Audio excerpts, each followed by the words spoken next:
revised work plan could have been received and approved by the PSST, the PS Ministry of Trade, Ms. Geraldine Sally, had authorized the initiation of a procurement process for renovation of office premises, and the bids were issued on 30th May. See Form 5 and Annex 1. This was before the PS Ministry of Trade received guidance by the PSST and therefore raises suspicion, doubt, distrust, and is underwhelmingly as to how the PS Ministry of Trade, Geraldine Sally, intended to utilize the technical guidance of the PSST, yet her request was for violation, which was not legally tenable.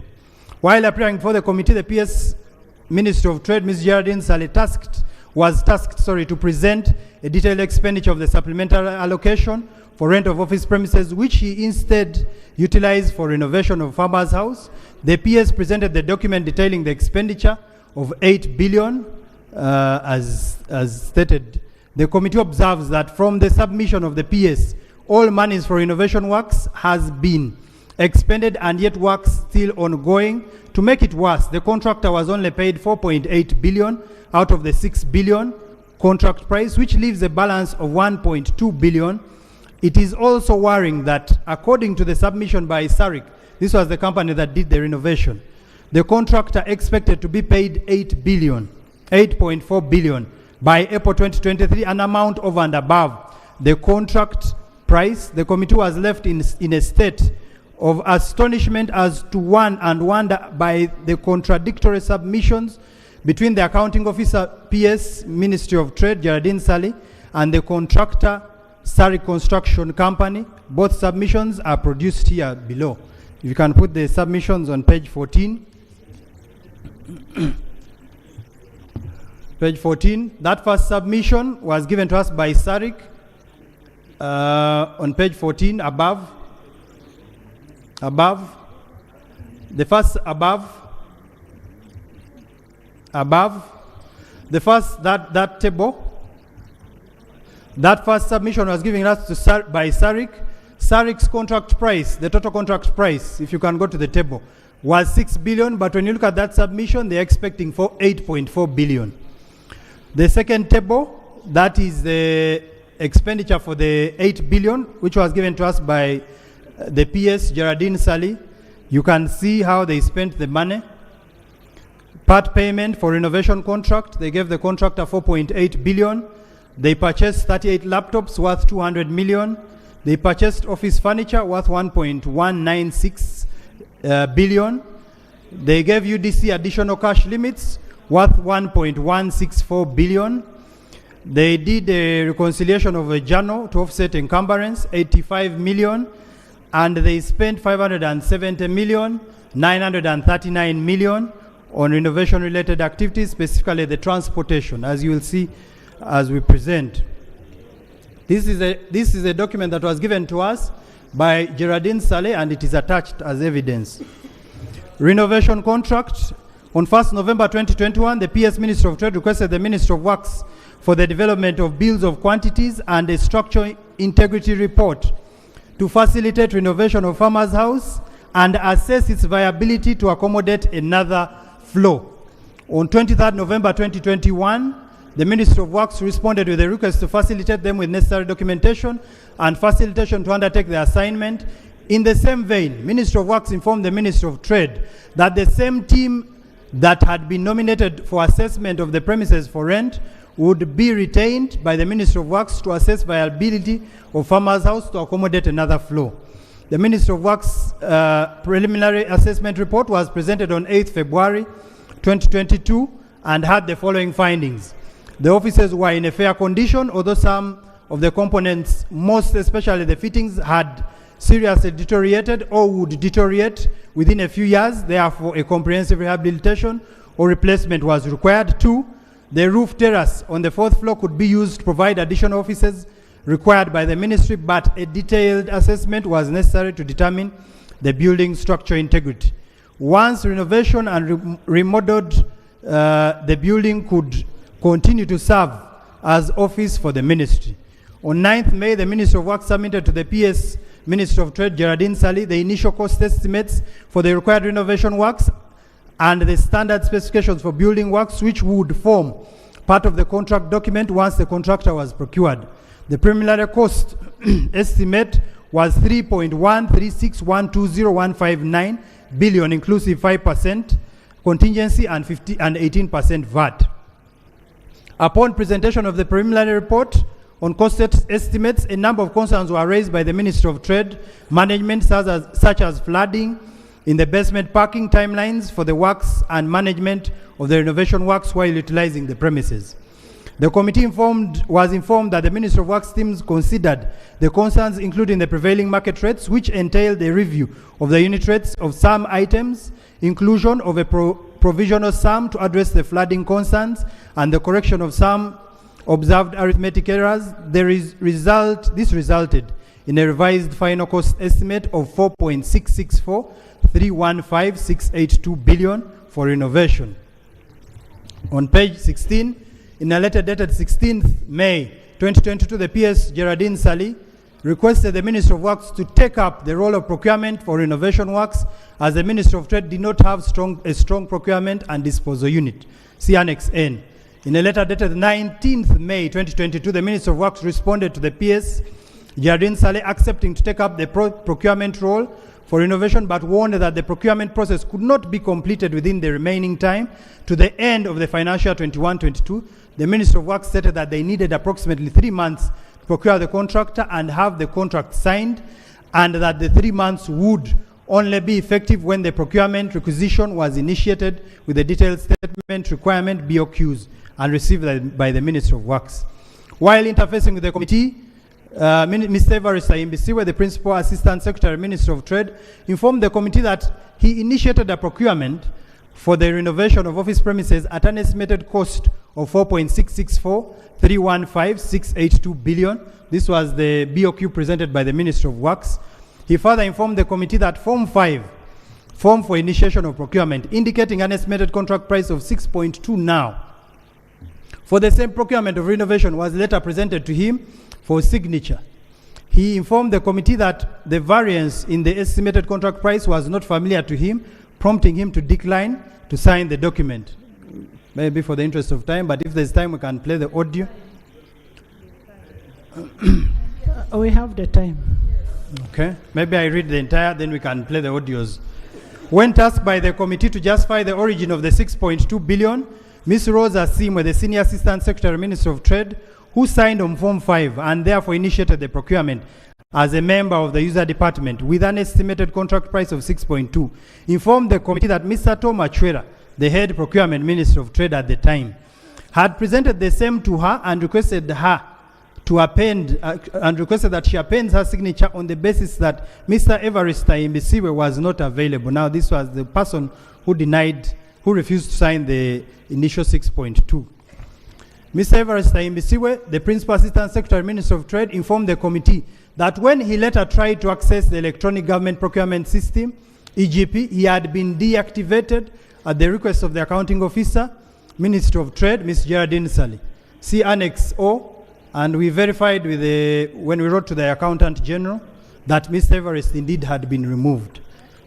When you look at Annex O, the committee established that on 24th May 2022, the PS Ministry of Trade authorized the initiation of a procurement for renovation of property at Farmers House for an estimated unit cost of 6.2 billion. You can see Form 5, Annex H.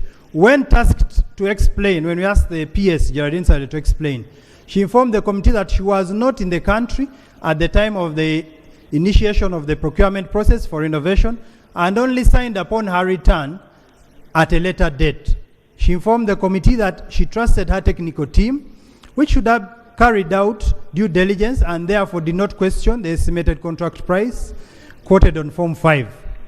Ms. Arinda Asha, the Senior Structural Engineer, Minister of Works, informed the committee that on 27th May 2022, she received a request from Mr. Tom Achwera, the Procurement Officer, requesting for necessary documentation to carry out the procurement for renovation of office premises. She shared the information and all documentation regarding the procurement renovations at an estimated cost of 4.664,315,682 billion via email to Mr. Tom Achwera, and she provided these emails to us. It is pertinent to note that Mr. Tom Achora was present at the hearing and did not refute any information provided by Mrs. Arinda Asha, and therefore rendering it factual according to the submissions of Mr. Arinda. That was the last time the Minister of Works was involved in the procurement process, and they were only informed of the existence of a signed contract later on. On 30th May 2022, a contracts committee meeting chaired by Mr. Cleophas Ndorore was held to consider the request for approval of repairs and renovation of offices at an estimated cost of 6.2. The contracts committee agreed with the evaluation committee that the method of procurement should be restricted domestic bidding.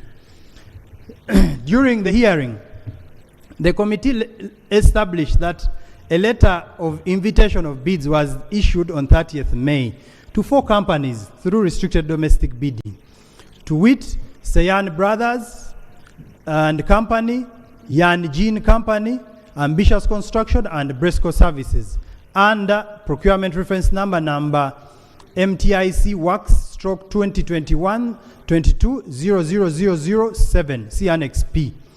The committee was, however, astonished at the discovery that on the same day, 30th May 2023, another procurement process for the same renovation with the same dates for submission, closure, and opening of bids was undertaken under the same procurement reference number, inviting now another different set through restricted domestic bidding.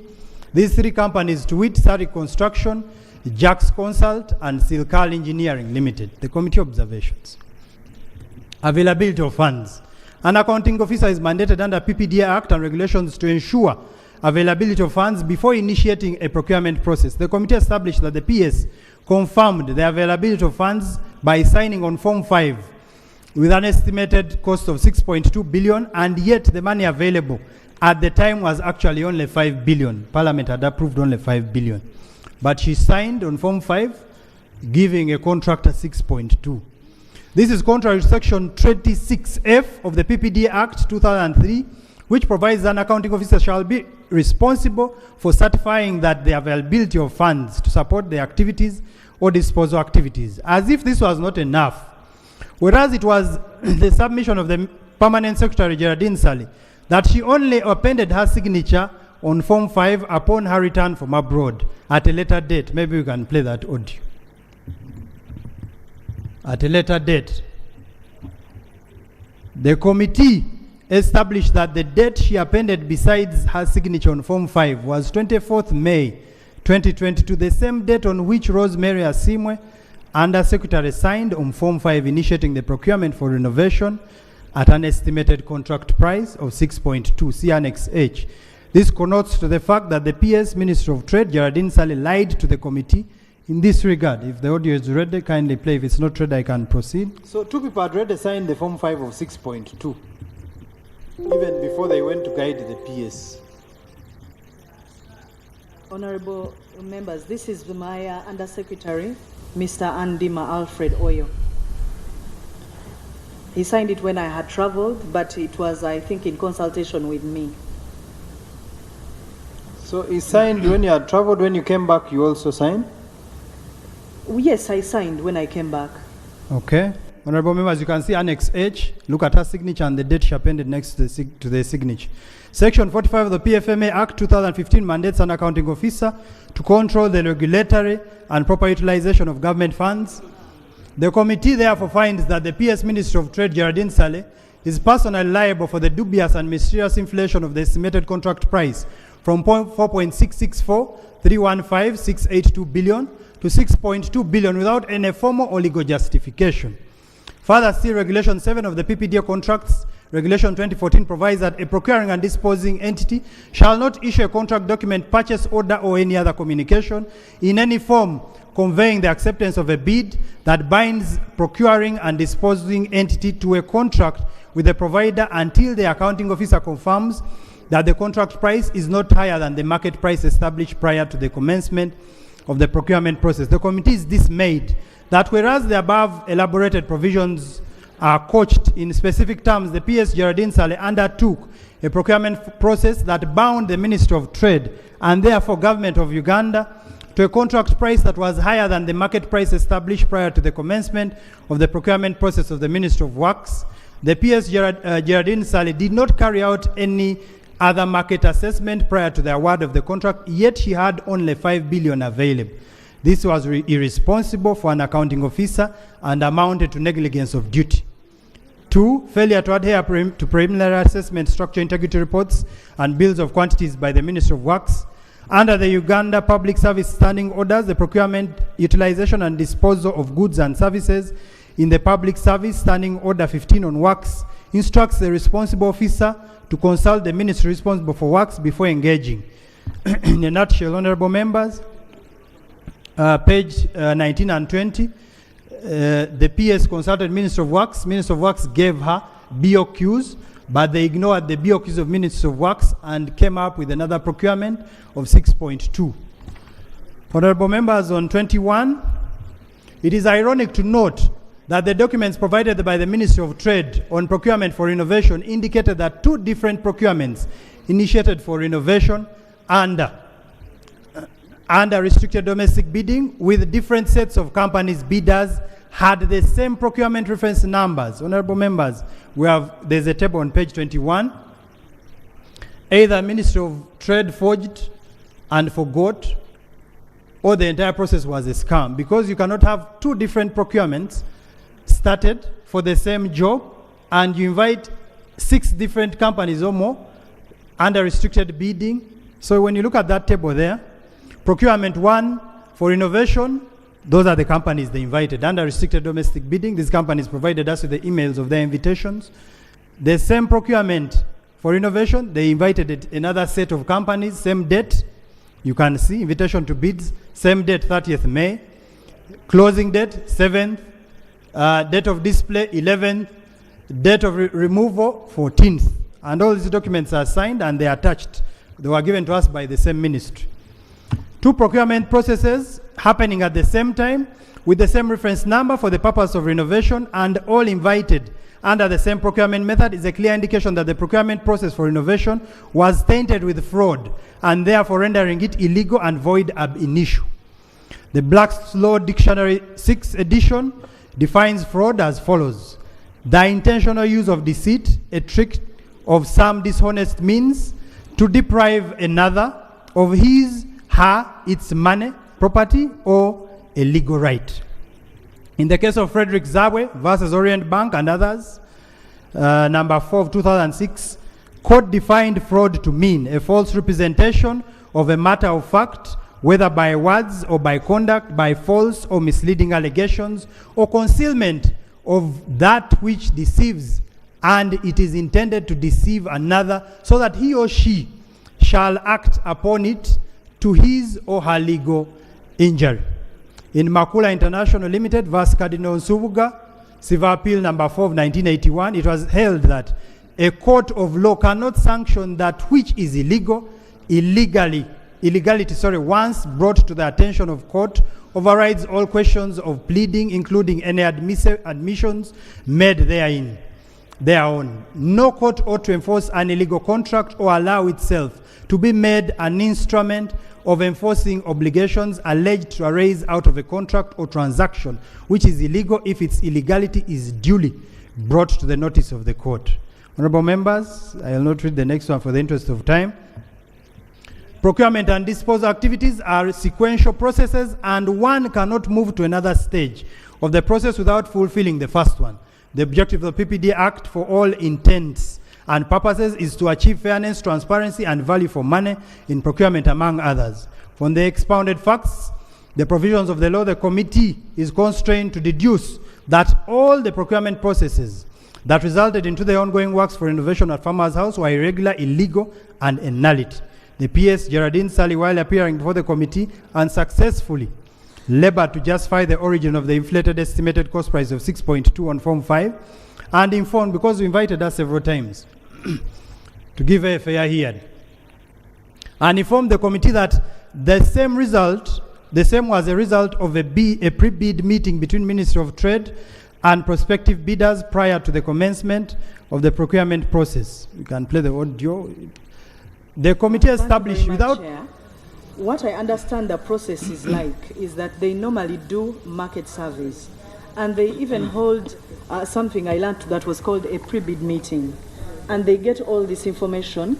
I did evaluate SARIC, and in the committee established without a shadow of doubt that it was not possible that a pre-bid meeting can take place before a procurement process is initiated by the user department and availability of funds is as estimated confirmed by the accounting office. The confession that a pre-bid meeting was carried out prior to the signature of Form 5, initiation of the procurement process for renovation, only confirms collusion and fraud between the purported best evaluated bidder and the Ministry of Trade. The PPDA guidelines 2014 under clause 51 detail the criteria for a pre-bid meeting. For the choice of procurement for renovation, they use restricted bidding. Restricted bidding is provided under Section 82 of the PPDA Act 2003 as a procurement method where bids are obtained by direct invitation without open advertisement.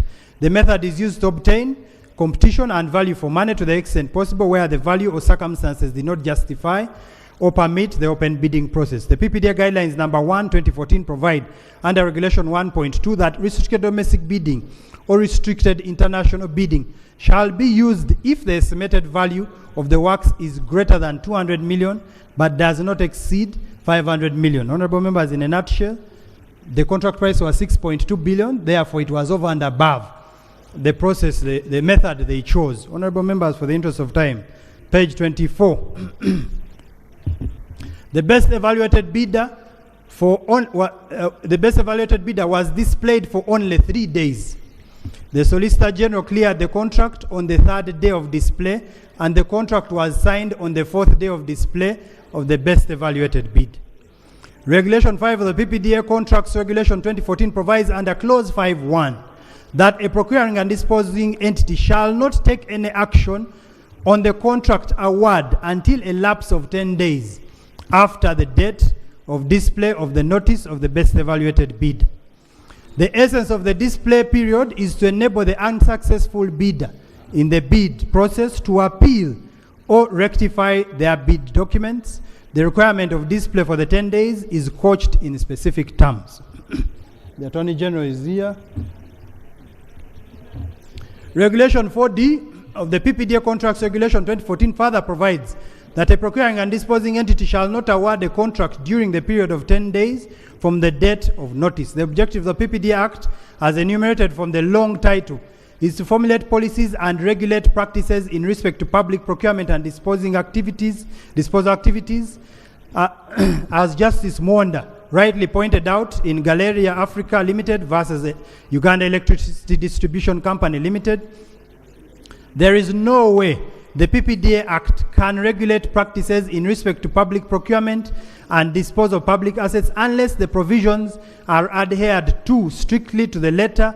The provisions cannot be merely directory but mandatory. Honorable members, for the interest of time, page 25, second paragraph. The committee observes that the procurement is not an event but rather a process which should have informed the Attorney General's legal guidance in this regard. If the Attorney General had examined the entire procurement process, he would have halted the signing of the contract since the irregularities in the procurement process were glaring. 3.5, a multi-year expenditure commitment. Section 23 of the PFMA 2015 provides for a multi-year expenditure commitment as follows.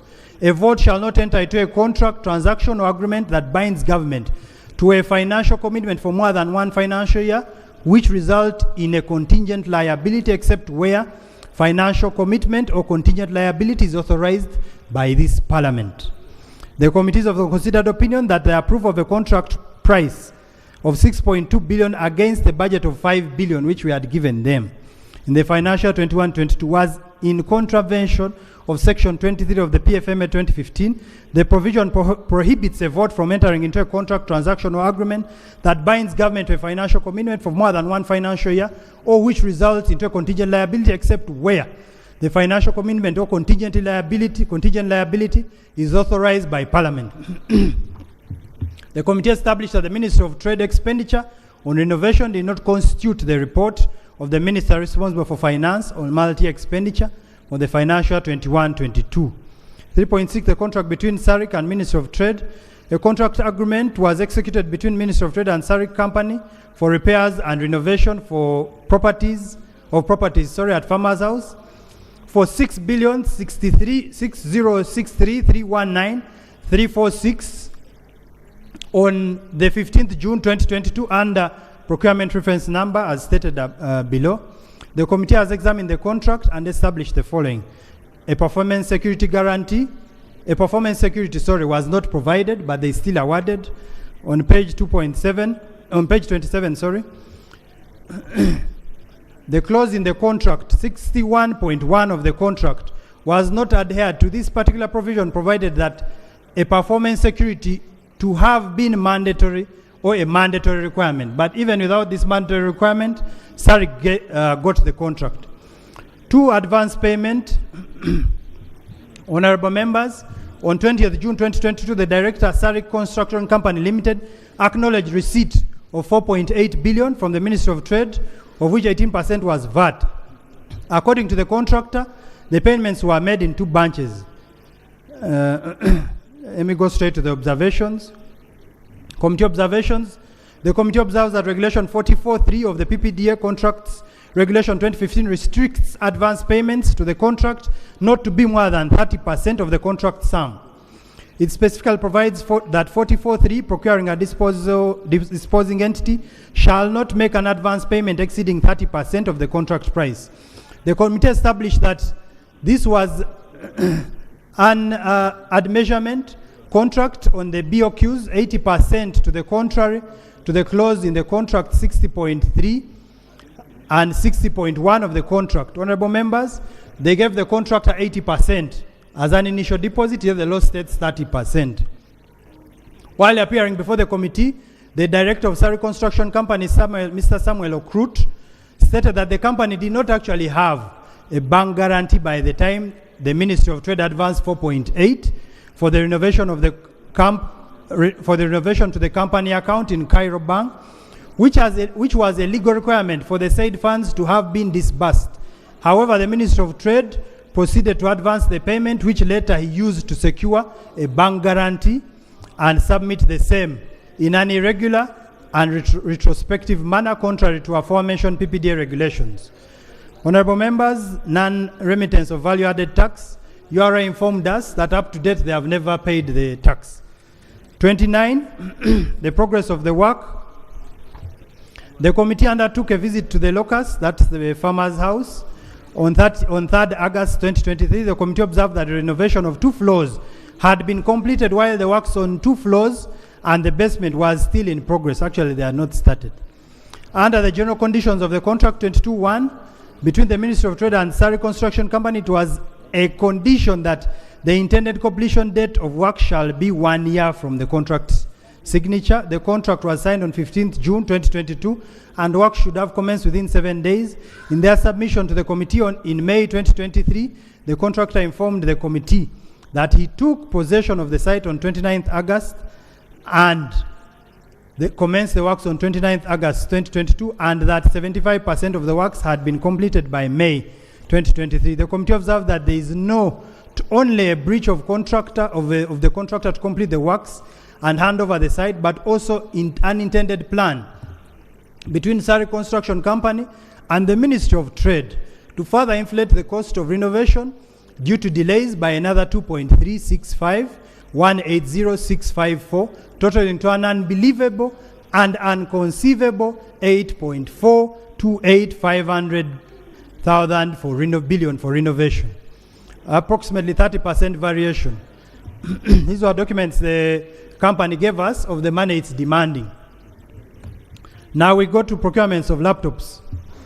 The contract for procurement of laptops was awarded to Avalanche Investment Limited for a contract price of 191, tax inclusive, and signed on 15th June.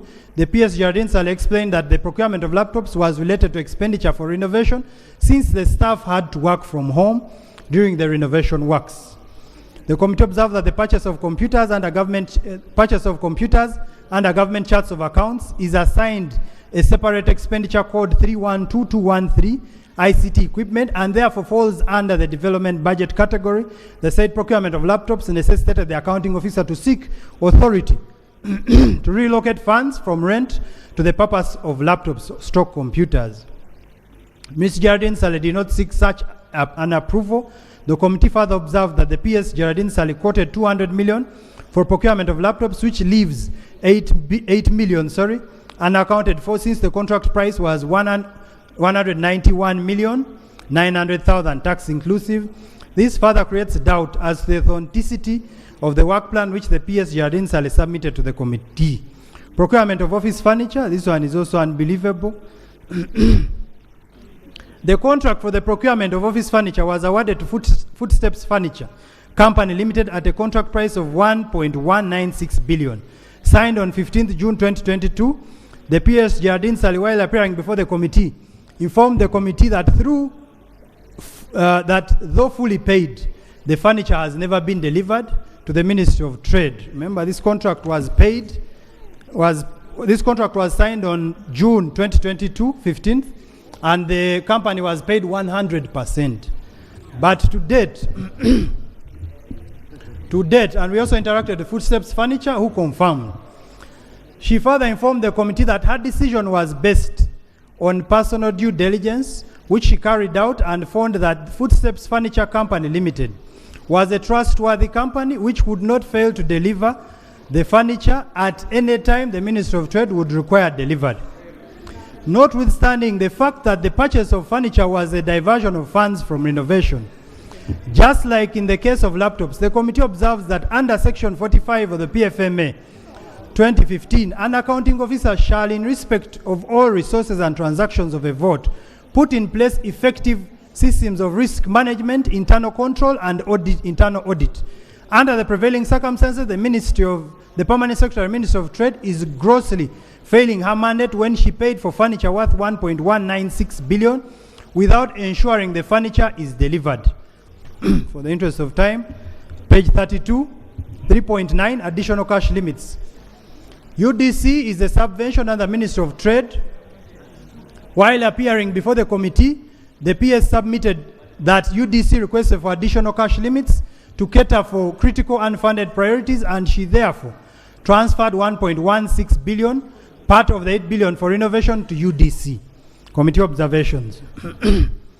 Committee observes that the PS Geraldine Sally executed her mandate irregularly and in contravention of Section 45(4) of the PFMA 2015. UDC informed the committee that they did not request for any cash limit and did not receive any. On page 33, on the face of it, the PS Ministry of Trade diverted monies from a different budget line to another, which is contrary to Section 79 of the PFMA 2015. This finding is based on the following facts.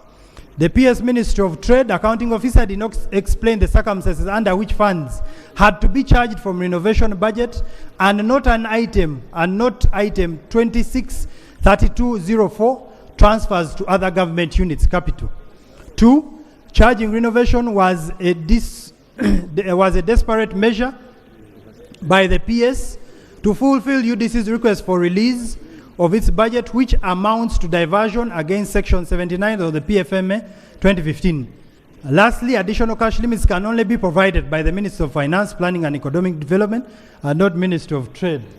And the Minister is here, he can also confirm that he did not provide.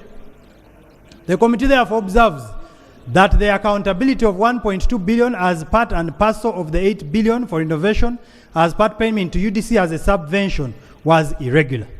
Reconciliation of journal to offset encumbrance of 85,210,752. Reconciliation of journal to offset encumbrances and over expenditure during environment of 1.3 billion was used to account for part of the 8 billion for renovation. According to the PS, this was done to restore the ministry's overall budget and avoid overdrawn or over encumbrance budget lines. The committee was not convinced with the explanation, since journal entries to correct errors do not involve actual cash movement. Be that as it may, the expenditure should not have been charged on the funds for renovation, as was the case. Honorable members, for the interest of time, page 35. Transportation of items from Farmer's House to Entebbe at 570 million. The committee was informed that in order to facilitate repairs and renovations of properties to Farmers House, at Farmers House, sorry. It- Honorable members, kindly listen. You need to know the kind of items that were transported.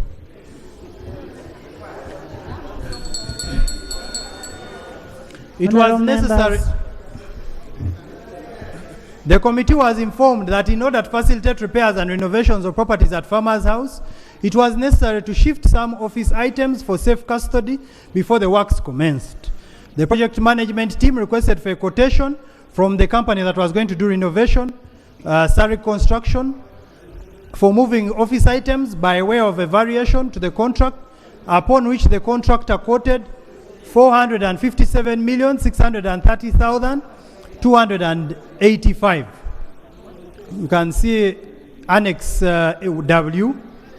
So they asked the company that was going to do renovation to do a variance and also include shifting the documents and furniture. A quotation was rejected by the PS Ministry of Trade, Geraldine Saleh, on the ground of being expensive and uncompetitive. The Ministry of Trade opted to use of internal ministry resources of force account mechanism under Section 95 of the PPDA 2003. The PS of Energy, Ministry of Energy, offered storage services at the Ministry of Energy and Mineral Development Petroleum Authority offices in Entebbe at no cost. Once the storage services were acquired, the ministry embarked on another process of identifying transport services to shift the items from Farmers House to Entebbe. The contract manager, engineer Byarhanga Dewo, informed the committee that he opted to hand pick, with the knowledge and consent of the PS, Minister of Trade, Ms. Geraldine Saleh, a company described in his own words as green something. Maybe if you can play that one. Located. Which company did you get? Which company did you get to transport these documents? Chair, I don't have it off head, but something, green something. This is a company that... And that he did not have their contact to transport the items from Farmers House to Entebbe. The committee later established that the company was known as Green Car Hire Company, whose contact person confirmed that he had transported items from Ministry of Trade from Parliamentary Avenue to Entebbe. The contract manager, engineer Deo, further informed the committee that he contracted services of transportation of office items from Farmers House to Entebbe at a total cost of 2 million per trip, and that in some instances he used this fuel card to withdraw the cash and pay for the transport services. The committee further tasked the contract manager, engineer Deo, to give a total amount withdrawn from his fuel card number 196575 and card number 0006553 for transport services, to which he submitted that he approximately spent 80 million to transport the items from the 2 floors, because we are looking at 5 floors, but from the 2 floors. From the 2 floors out of the 4 floors planned for renovation, namely 5 and 6. This translates into 40 trips. If you look at the 80 million, translates into 40 trips from the assumption of 2 million per trip. The committee, in trying to ascertain facts relating to these submissions above, established from Total Energies Uganda that a total of 78,838,194, which is quite close to his estimate, had been withdrawn from the aforementioned fuel cards from various Total petrol stations, see Annex X. The committee further queries as to how he was withdrawing the fuel and paying cash. He was withdrawing cash. I don't know how he was doing it, but he was getting cash for the fuel. The committee further queried as to how much money the contract manager, engineer Deo, had at his disposal on fuel cards, and as to who approved the deposit of the alleged sums of money on his fuel cards. To which he informed the committee that the PS Minister of Trade, Geraldine Saleh, had authorized the deposits. He also informed the committee that in some instances he paid cash to service providers for transport services, which prompted the committee to ascertain the entire amount spent in cash. The committee established that a total of 138,755,000 was advanced to Engineer Deo for facilitation. This was put on his account. For facilitation of movement of items from farmer's house, this was not the fuel card, his personal account. 138,755,000 was advanced to Engineer Deo for facilitation of movement of items from farmer's house to Entebbe, in the addition to the funds remitted to on his two fuel cards, number 196575 and card number 000655533, for the same purpose. This brings the total amount of funds advanced to and personally spent by the engineer for transport-related services to 217 for 2 floors, 217,593,194. The committee was privy because we wanted to establish if it is true. The committee was privy to a few internal memos. When we visited the ministry, we entered Deo's office and we compelled him to give us some of these invoices, internal memos, to prove that the PS had actually approved this money to be deposited. The committee is privy to a few internal memos in which Engineer Deo requested the PS Minister of Trade, Geraldine Saleh, to approve cash advances for transport-related activities amounting to 107,550 million, which further augments the fact that the irregular payments and expenditure of government resources, it's only 107, because these are the only ones we could access when we visited his office. But from the accountability of Geraldine Saleh, it was 138. Which further augments the fact that the irregular payment and expenditure of government resources was being done under authorization and the watchful eye of the PS Minister of Trade, Geraldine Saleh. You can see the table. Those are the invoices we could get. The internal memos where the PS signed, and they also attached. When tasked to explain how such large amounts of money could have been advanced to a project manager to undertake various transport-related procurements without following any procurement procedures, and how she intended to account for the said monies, the PS, Geraldine Saleh, stated that Deo is going to account for it. It is a persona. Because if I put money on your account, you have to bring it back. You have to bring back the accountability to me. Every accountability here, when I give my officers money, I expect them to come and account back. Can look for the audio as I proceed. The committee further established, now we had to establish how this money was actually spent, because everyone was giving us contradictory statements. The committee further established that 570,939,000 was actually spent by the PS on transport-related expenditure as follows. The contract manager, transport-related procurements, Deo, received 138,755,000 on his personal account to look for service providers and take these documents. The contracts committee, stock contracts management, and you see, if you see the annexes, all the names of these officers are there. The contracts committee, contracts management committee, got a facilitation of 47.748 million. The police allowances in Entebbe got 19,295,000. A board of survey, facilitation for a board of survey, 23.550, 23,550,000. MTN Uganda, the invoice is also attached. Data bundles for staff working during renovation of building, 24 million. Fuel expenditure, now this was put on Deo's account. There was 2 fuel cards. Fuel for moving items from farmer's house to Entebbe, 68,360,000. Facilitation on site, the purchase of packaging boxes, facilitation on site, purchase of aluminium locks on ground floor offices, facilitation of shifting the library materials, engraving the laptops, assessment of viability of farmer's house, additional floor, 84,537 million. Electronic document and records management, this facilitation was given to the staff. They just shifted from here, went to Entebbe, and they used it for the following.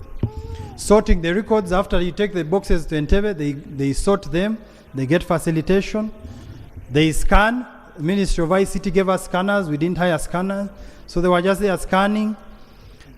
Dispatching outgoing mails, purchase of fumigation gel, record boxes, lunch, and teas. 158,155,000. Miscellaneous 6.539 million. Total 570,939 million. Observations of the committee. The committee observes that the PS Minister of Trade, Geraldine Sally, admitted to having advanced government funds to the personal accounts of her officers for procurement of public services and expected them to account back to her personally. The committee is constrained to deduce that the PS accounting officer Geraldine Sally acted in ignorance of the provisions of the Public Finance Management Act 2015 and the Public Procurement and Disposal of Public Assets 2003, specifically section 45 and 26 respectively, in consideration of the fact that during the hearing, Engineer Deo informed the committee that he used micro-procurement as a method to procure the said companies to transport the documents from Farmer's House to Entebbe. The Public Procurement and Disposal of Public Assets Guidelines 2014 provide that a threshold of micro-procurement as a procurement method, Regulation 1.4 of the said regulation provides that micro-procurement shall be used if the estimated value does not exceed 10 million. But here you can already see it has exceeded 10 million. During the hearing, Engineer Deo admitted that he had spent about 80 million and even the 24 million on MTN. In short, the expenditure was already above 10 million and therefore could not warranty a micro-procurement as stated by the law. Be that as it may, on page 40, a contract manager should not be involved in procurement but rather in execution of the contract. Engineer Deo therefore should not have been involved in the procurement of any services for renovation of works. Since he was the contract manager, the mandate for such procurement is initiated by way of local purchase order by the PDU. The contract manager is provided for under Regulation 53(1)(b) of the PPDA Contracts Regulation 2014, which states that the accounting officer or a person appointed by the accounting officer shall closely monitor the progress of the contract and ascertain the payments claimed by the provider are appropriate and in accordance with the contract. The committee further observes that there were irregular duty facilitation allowances, allowance payments contrary to those provided by the Ministry of Public Service, whereas the daily provided rate for duty facilitation allowance is 160. It was established by the committee that between the month of August 2022 and March 2023, a records officer, if you look at the annex, her name is there. A record officer received a total of 92,975,000 in cash advances as facilitation to carry out activities related to record management during the renovation. The said services should have ideally been provided in line with her duties as an employee of Ministry of Trade or tendered out, since these included scanning, packaging, sorting documents, and fumigation of records boxes inter alia. The committee further established that all expenditures on duty facilitation charged on budget line item 228001, maintenance civil, instead of budget code 21106 allowances. This amounts to diversion contrary to section 79 of the PFMA 2015. Contrary to the accountability in regards to the process of scanning documents at tune of 158,150,000, the committee established that the Ministry of Trade was given 2 scanners by the Ministry of ICT, and therefore no procurement of scanners was done, but rather an exaggerated facilitation of packaging, sorting, records, and scanning for Ministry of Trade staff.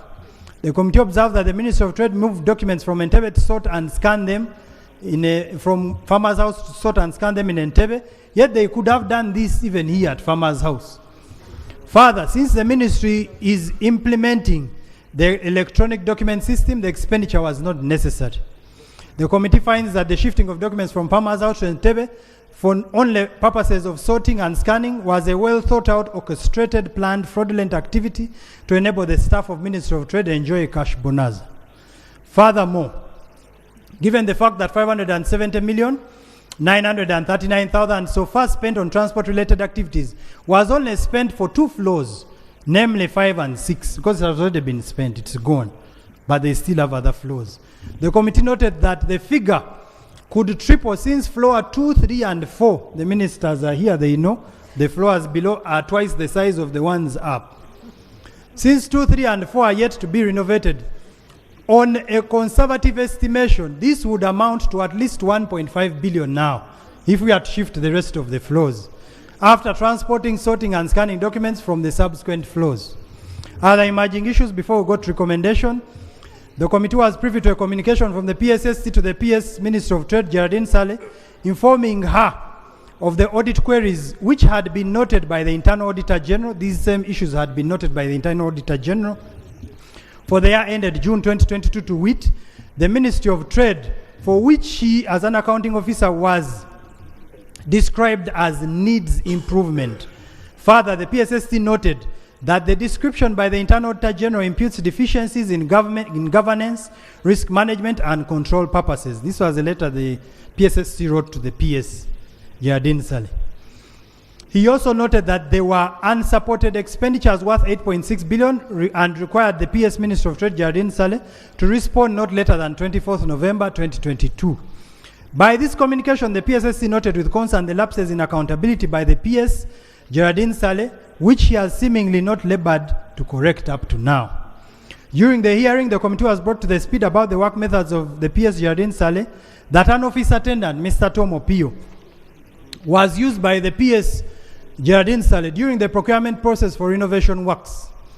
During the hearing, Mr. Tom Opio denied on oath ever being involved in any procurement process at the Ministry of Trade or even having access to the EGP system.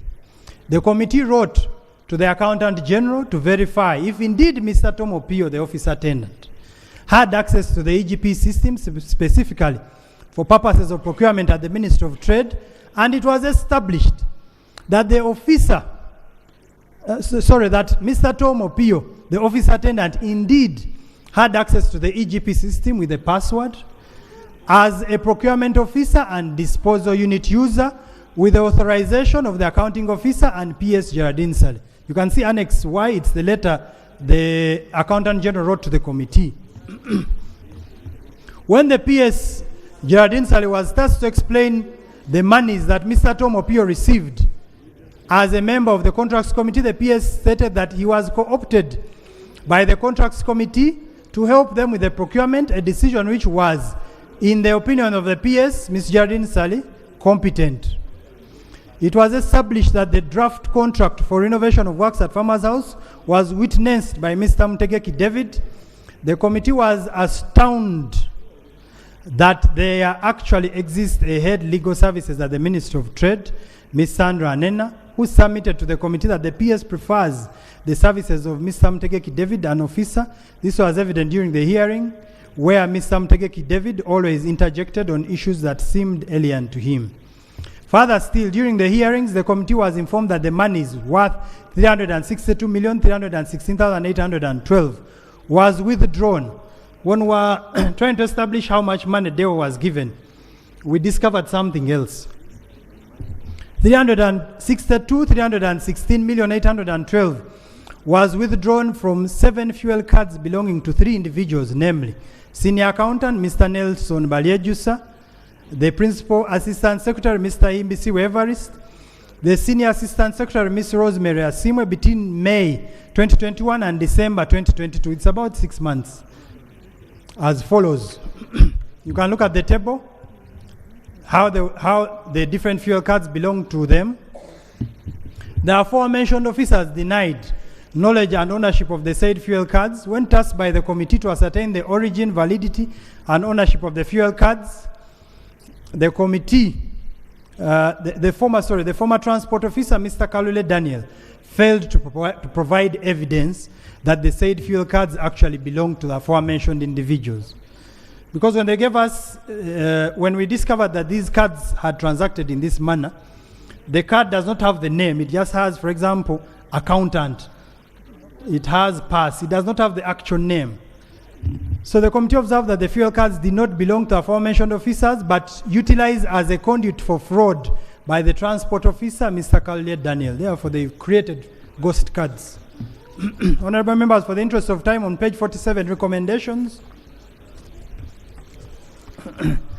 The former accounting officer, Minister of Trade, Ms. Grace Adong Choda, being investigated by the Inspectorate of Government and the DPP with a view of prosecution under Section 11 and 20 of the Anti-Corruption Act 2009 for initiating a request for a supplementary budget worth 8 billion for rent of new office premises at Kingdom, Kampala by the Ministry of Trade based on personal conviction and sentiments that Farmers House was dilapidated and unfit for occupancy in contravention of Section 45 and 79 of the PFMA 2015. The PSST exercises his authority under Section 11(2)(g) of the PFMA 2015 to withdraw the appointment and designation of Ms. Geraldine Saleh as an accounting officer for Ministry of Trade in view of her failure to control the regulatory and proper use of money appropriated to a vote in regard to the procurement of renovation works in contravention of Section 26(1)(f), 26(1)(fa), 26(1)(j), 26(2)(b) of the PPDA Act 2003 and Section 45 of the PFMA 2015 inter alia. 3. The Office of the Attorney General and the Office of the Auditor General should cause a special investigation and reconciliation of accounts to be carried out between Ministry of Trade and Surrey Construction Limited, the company that got the contract for renovation, with a view of establishing the actual payments due to the contractor to avoid further gross financial loss to government and unnecessary litigation due to the fact that whereas the contract price for renovation of works amounted to 6 billion, Surrey Construction expected to have been paid up to 8.428,500 by April 2023. 4. The Public Procurement and Disposal of Public Assets Authority carries out an investigation under Section 26, 94, and 95 of the PPDA Act 2003 on the procurement process that has resulted into the award of renovation works at Farmers House to Surrey Construction Company with a view to enabling the amendment or cancellation of the contract in the interest of government. 5. Surrey Construction Limited be held accountable under Section 439(1) and 62 of the Value Added Tax Cap 349 for non-remittance of taxes, and Uganda Revenue Authority should claim the unremitted taxes and undertake its mandate under Section 62 of the VAT Act Cap 349 to enforce collection where necessary. 6. The DPP causes an investigation of Mr. Tomo P. Office Attendant, Minister of Trade, with a view of prosecution for the offense of perjury under Section 96 of the Penal Code Act Cap 120, and he should be removed from the EGP system immediately. Mr. Daniel Kalule, the Transport Officer, be investigated with a view of prosecution by the DPP under Section 20 of the Anti-Corruption Act 2009 for facilitating the creation of ghost fuel cards that resulted into the loss of government funds amounting to 362,316,812 between 21st May 2021 to December 2022. 8. A forensic audit be conducted by the Auditor General on the expenditure of funds amounting to 570,939,000 by the Ministry of Trade on transport-related expenses during the renovation works at Farmers House, with a view of compelling the culpable public officers to refund the monies expended to them irregularly. 9. The DPP causes an investigation to the conduct of the engineer Byarhanga Deo as a contract manager with a view of prosecution for under Section 11 of the Anti-Corruption Act 2009 inter alia. 11. A special investigation under Section 50 of the Anti-Corruption Act 2009 be ensured by the DPP on fuel expenditures from fuel cards designated to Engineer Deo. These are the cards used to pay the transport companies.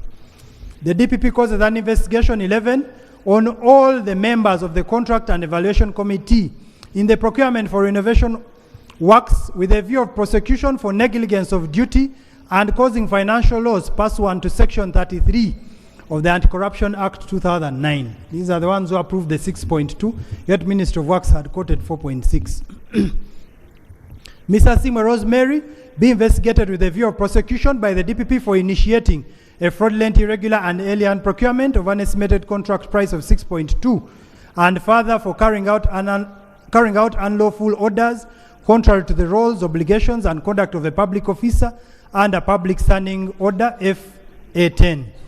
13. Mr. Mtegeki David be investigated with a view of prosecution by the DPP under Section 20 of the Anti-Corruption Act. This was the lawyer who was advising the ministry 2009, for his role as a legal officer in advising an irregular procurement process.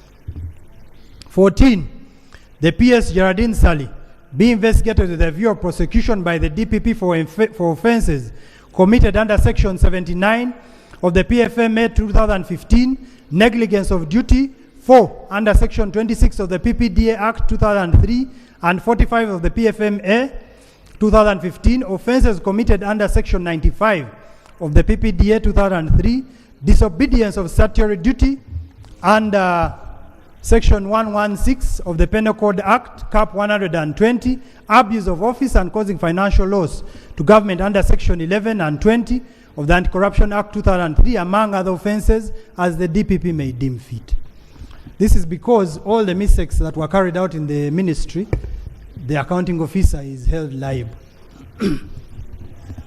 Government, 15, government should finalize and undertake deliberate measures to implement the strategic plan for relocating all government ministries, departments and agencies to Webaja as a means of decreasing government expenditure through rent of office premises. And lastly, Right Honourable Speaker and Honourable Members, accounting officers should desist from undertaking expenditures that exhibit lack of appreciation of accounting laws, regulations and procedures that require strict adherence while dealing with public funds. I beg to submit. Thank you so much, Chairman. Thank you. Honourable members, I have keenly listened to this report. And when you listen to the report, you find a number of issues. What I have noticed is there's a willful breach of Regulation 7B of the Public Finance Management Regulations. Failure to adhere to the preliminary assessment and structural integrity of reports on the bills of quantities from the Minister of Works, as you heard what the chair was saying. And then there's a mismatch between the method of procurement and the contract sum that was given. You'll hear all this. Then there's a lapse in the contract management, notably lack of performance security. Where does it happen? Really? Tax evasion. And we are here crying, we want money. But when you're not paying taxes, what happens? So the contractor did not pay the taxes. And then there's a lapse of internal controls. The impunity in the ministry. Honourable members, you've heard all of that. Maybe we could first hear from the minister. You know, honourable members, I first want to hear from you. Will find what has been said is not correct. Let the minister first bring in. Honourable Minister, you've heard the report. Do you have any comment?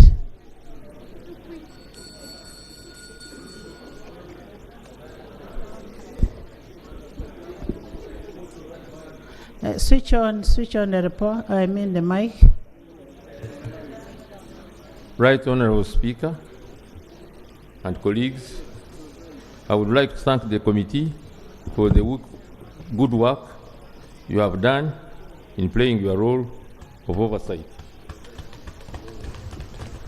We all have a duty to fight corruption in this country, and my ministry will be working with other authorities to take action on the recommendation by the committee. Thank you so much, Honourable Minister. Honourable Minister, you've heard from the Minister. Honourable members, you've heard from the Minister. The report portrays the correct image of the ministry. Nathan, Esther,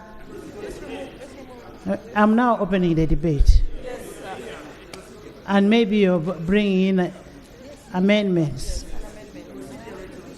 Nathan, Esther, Yona,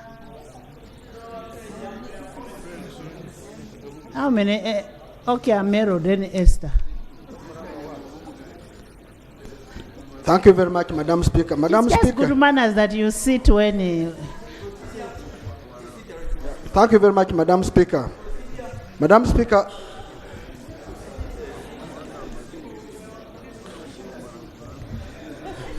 Thank you very much, Right Honourable Speaker. Right Honourable Speaker, I seek your indulgence on this matter, and if with your permission later you allow me to have the way forward. But before that, Right Honourable Speaker and honourable members, the work we do here is under the purview of the Constitution.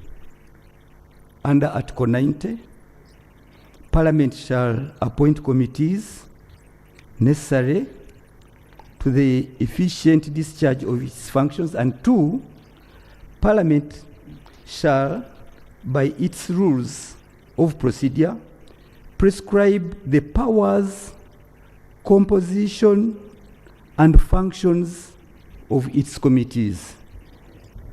And honourable members, right through you, Right Honourable Speaker, I look forward to when we shall stand and defend our position as Parliament. Now, in the rules of procedure, Right Honourable Speaker and members, it provides for the committees of Parliament. And one such committee is the committee, the sessional committees. The sessional committees are provided for, particularly this one, under 189, which provides sector committees shall have the following functions. A, to examine and comment on policy matters affecting ministries covered by them. 2, to initiate or evaluate action programs of ministries and sectors and to make appropriate recommendations on them. He's on See, procedure. I'm on procedure. To examine bills referred to the select committees by the House. To examine government recurrent and capital budget estimates and to make recommendations on them in general debate to the House. To monitor the performance of ministries, departments, and agencies. To monitor government compliance with approved plans and programs. And G, to monitor the progress of the implementation of the Sustainable Development Goals made by the sectors that fall within their jurisdiction. But members, I would wish to draw your attention. What is the procedure matter? The procedure matter I'm raising, Right Honourable Speaker, is that if you could allow me to get through to 174 of our rules, which puts the entire matter this under the ambit of a standing committee called the Public Accounts Committee. Honourable Sechkubo, in one way or the other, this report is going to a standing committee, accountability committee, because the sectoral committee has asked for a forensic audit. And after that forensic audit, the Auditor General's report will have to go to accountability committee. This matter was out of the ministerial statements, policy statements. That is how this matter came into under investigation. And when you look at Rule 189,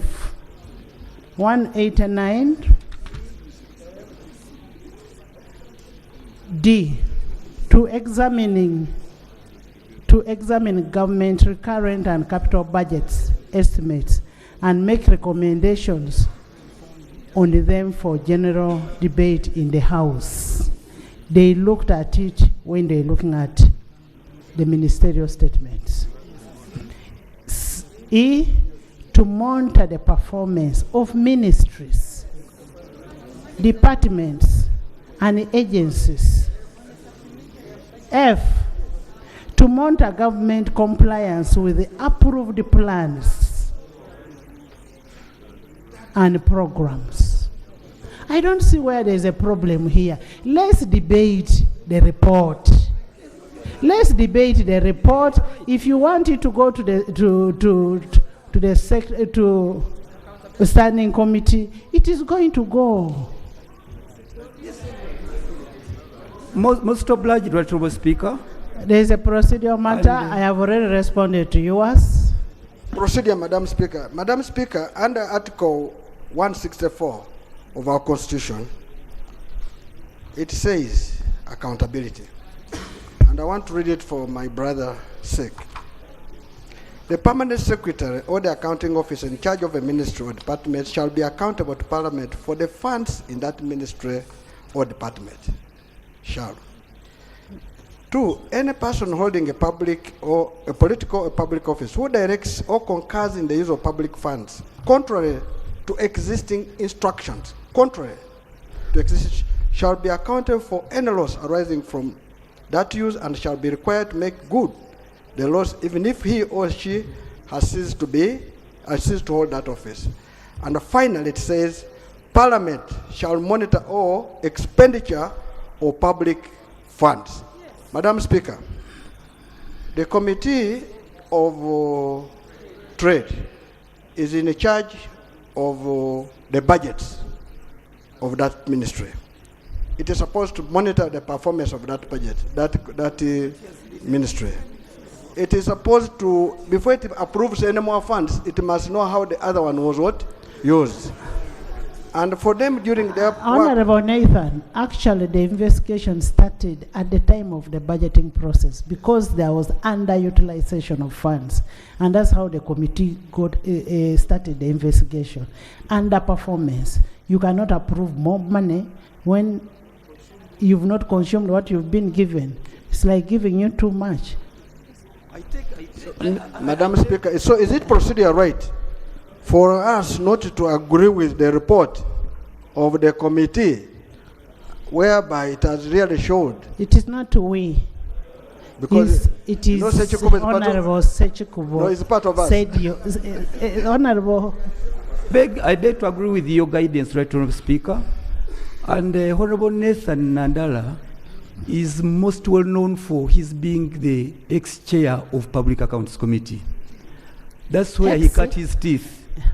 But now when he wants to avoid the very committee on which he stood on this floor of Parliament, is what is buffering me. And he knows the very he's not avoiding, Honorable Sechi, he is not avoiding this report. This report has recommended, the committee has recommended that this should be taken for a forensic audit. And remember, the accountability committees look at reports from Auditor General. This was not from Auditor General. So we are going to have a report from Auditor General where they've done a forensic audit. We are not continuing on that. Can we debate on the report? So, Nathan. Yes, Madam Speaker, thank you very much. Madam Speaker, I will make a recommendation at the end. I know the committee was a bit shy. 1, fuel cards. Madam Speaker, if you remember the story of International Credit Bank. You're going to speak next. You sit. Yeah, International Credit Bank. You recall one of the problems which we had was fuel cards. If a fuel card can have more than 100 million for a month, that is very dangerous. In fact, this is a criminal act. And one of the things which I want to recommend here is that the fuel company, that's Total, should be also held liable to have allowed it to authorize cash withdrawals of more than 360 million on only 3 cards in a short period.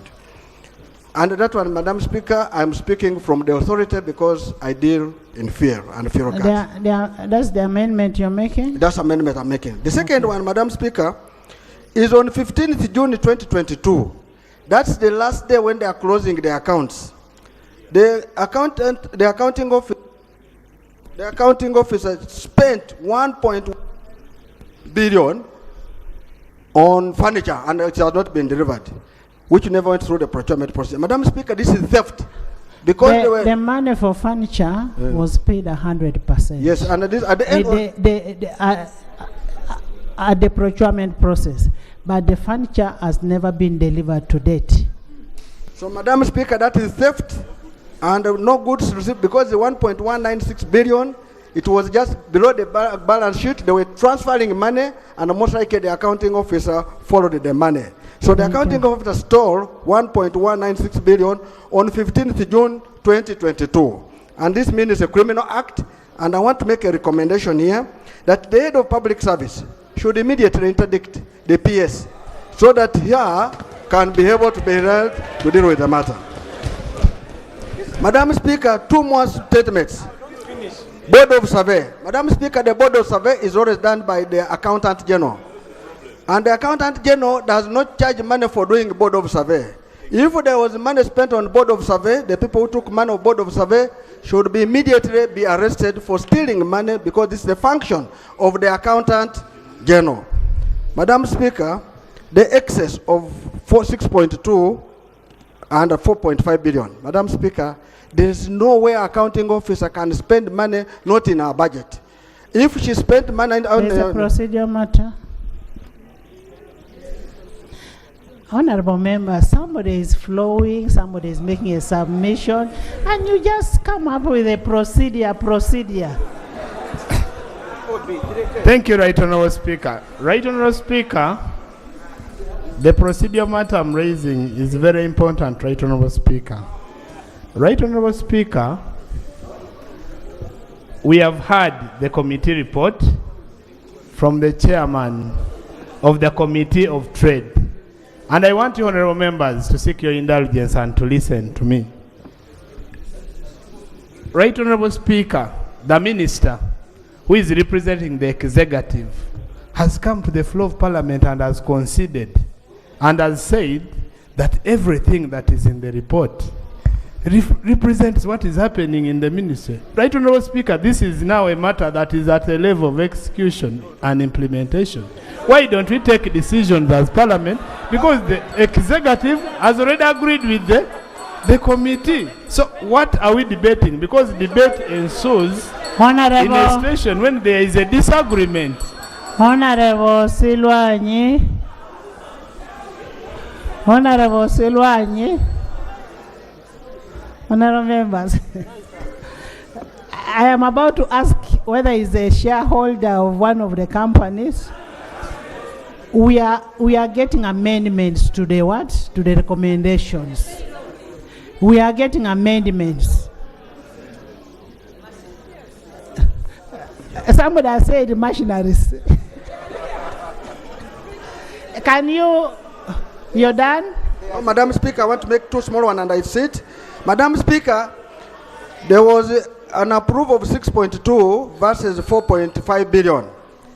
There is no way an accounting officer can spend money which is not been approved by Parliament. And you cannot commit government outside the approved budget. This is criminal. That means the accounting officer became the PS, was the Parliament, and the same time the Minister of Finance. Committing this, Madam Speaker, is contrary to the regulation. So under at section 90 of the PFM, 79 of the PFM, 79, this is a criminal act. Madam Speaker, it calls on immediately that the accounting officer be held liable for the excess for having done work which does not belong to her. Finally, Madam Speaker, there was 1.8 billion and also the person who was put on the EGP, the one of Opio. Opio, you cannot say Opio should be held when the person who authorized the accounting officer. First person to be held, the accounting officer who assigned Opio the rights to be on the system. So the accounting officer is the one who caused the problem, should be the one liable first, while also Opio, of course, could not go against the accounting officer. As personally, I would believe that the accounting officer should be held for for having put Opio on the system against the PPDA Act, against the Accountant General's authority, also for transferring 1.8 billion to UDB, which never arrived. That means that money was transferred to UDC, which never arrived. Madam Speaker, with all this, the accounting officer, the recommendation number one, which we should have been standing, accounting officer immediately should be interdicted. Accounting officer should be handed over to police, and the accounting officer should really have said. And this is very dangerous in the country, and this is what we should recommend. Thank you, Madam Speaker. Thank you, Esther Susan. Thank you, Maybe. Right Honourable Speaker. Honorable members, all of you are going to speak on this matter. All of you. 2 minutes each. Thank you, Right Honourable Speaker, for giving me this opportunity. Right Honourable Speaker, I listened to this report very well because procurement is a field that I studied and learned very well. It goes without a saying that whatever happened in this ministry was not by mistake. They knew what they were doing. They knew what they wanted to achieve. However, my concern here is that procurement is a process, and whatever happens as a process. Where was the minister in all this that was happening? Where was the minister in all this that was happening? Honorable members, That Honorable Esther, I want you to know that the minister is a political head. The technical head of an institution is the PS. Keep off our politicians. Thank Politicians you. are not a party to it. Right Honourable Speaker, allow me say that this Right Honourable Speaker, I'm not trying to exonerate the PS from this. However, I'm saying this particular PS has been a problem in all the ministries she has been taken.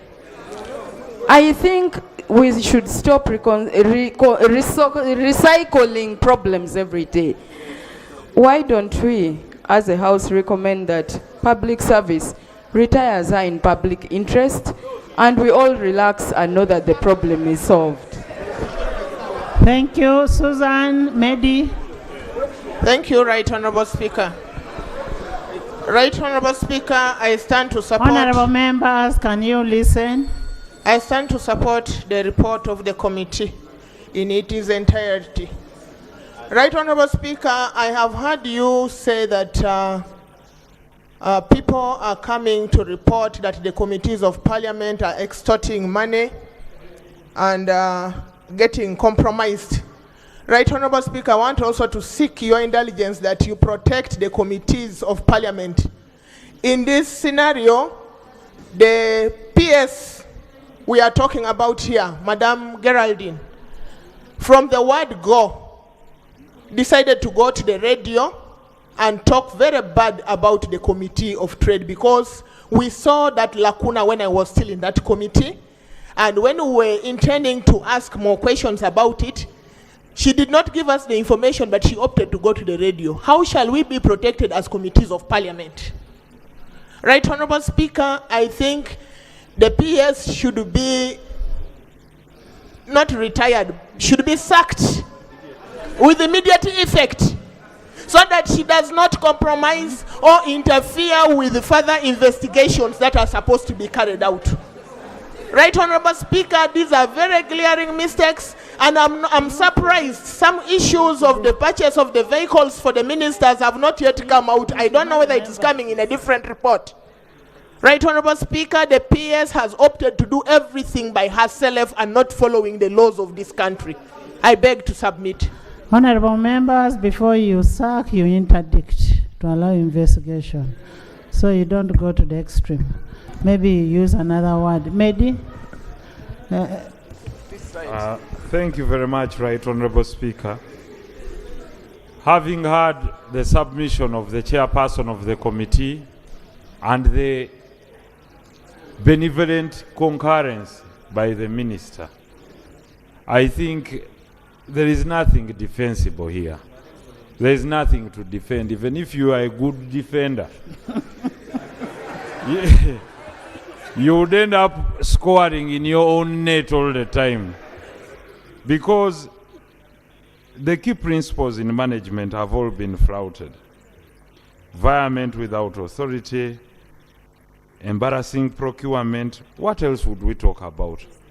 This was a contract for infrastructure development, then you have procurement of supplies like laptops. I mean, who do you explain this to? Furniture being paid 100% and it's not available. I mean, there is everything to talk about. For me, this is a message to public officers. When you realize that below your belt there is such dirt, the best thing to do is to say, I'll step down and protect the image of the nation. Because as funders, for example, part of our budgeting is sustained by funders. As funders listen to this, there is nothing explainable within this.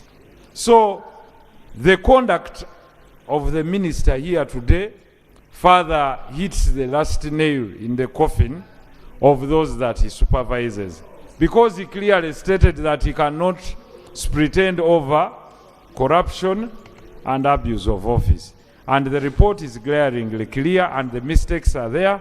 Our advice to the officers there is they should not drag this very far, because glaring. That is my submission, Thank right, you. Honourable Speaker. Fande Kavuma, you want to say something?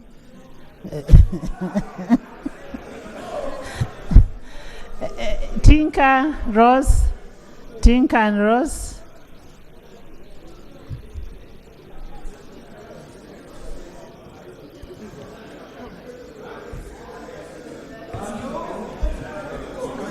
Right, Honourable Speaker and Honourable Members, I want to thank you so much for this opportunity. Honourable members, listen to your colleague. We are here debating, but at the same time, wasting a lot of our time. I am sorry to use that strong word. The chairperson has read a comprehensive report with very good recommendations. The minister responsible, whom I expected to maybe say we are not guilty, he said we are guilty.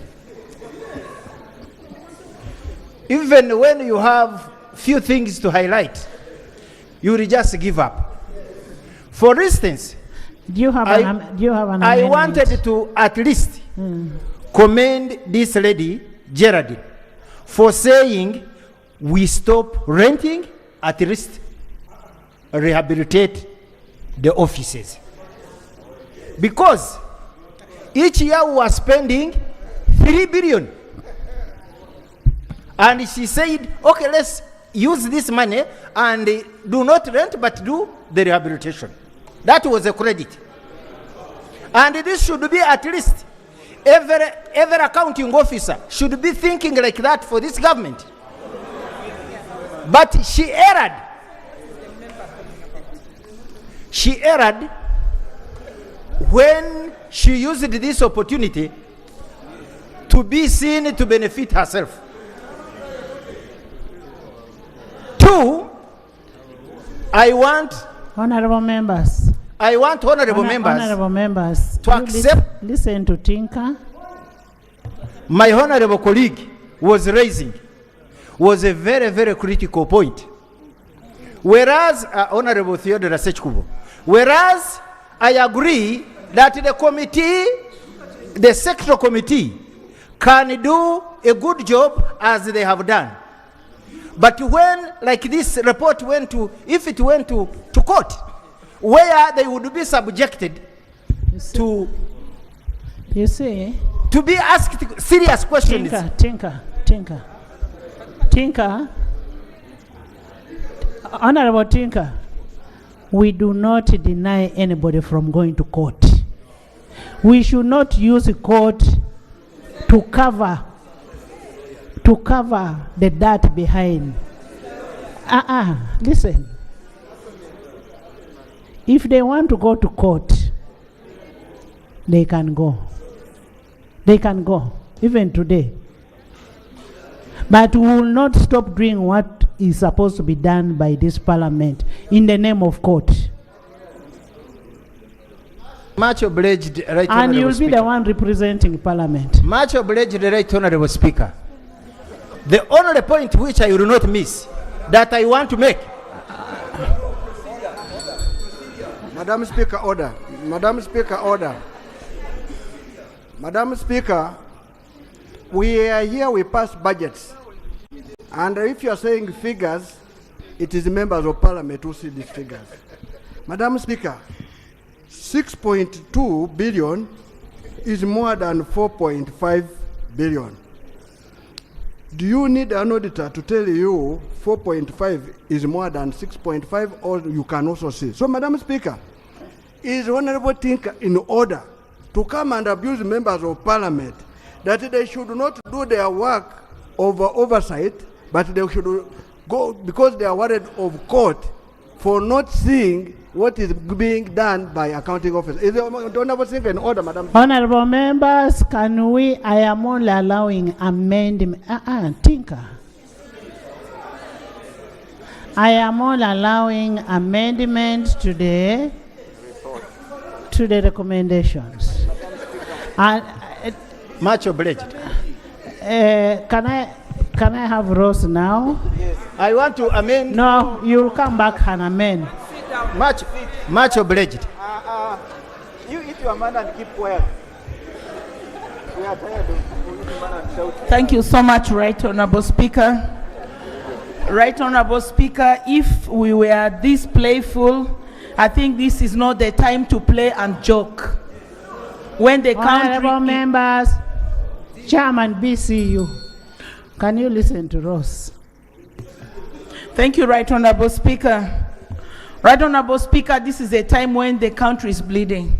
And I remember the 11th Parliament saying they are going to put an end to corruption, at least do their best. And I expect all members to be keen and always fight corruption. Right Honorable Speaker, there's been a consent judgment in this. The minister said he is flowing in the same water with the chairman of the committee.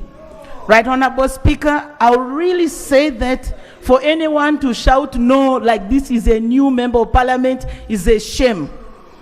Let's hold ourselves in dignity and love this country. And let our consciousness judge us. And it's by our consciousness that we will be able to do the right thing for this country. Let's not act like we are shameless, that we cannot even see truth. We have decided to close our eyes. Right Honorable Speaker, I want to thank the committee for what they have done.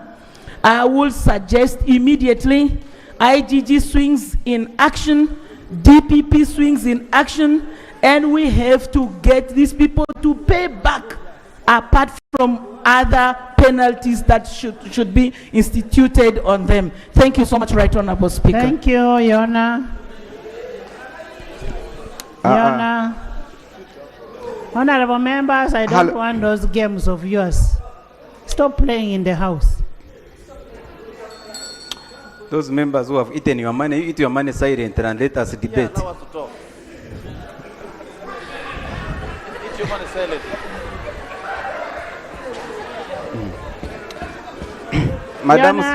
Madam Speaker, I rise here to thank the committee. Yona, nobody has eaten money. It should be gotten out of the record. I withdraw. But you'll see them coming. No. You see? Madam Speaker, Withdraw that statement. I withdraw. What do you withdraw? For having thought that some people are disturbing us because there is exchange, but I withdraw. Okay. Madam Speaker, the person we are talking about, I have been following her since 2010 when I joined this Parliament.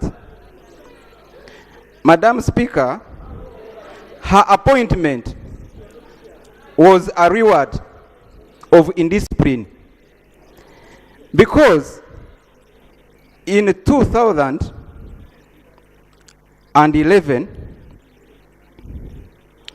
she was working as a secretary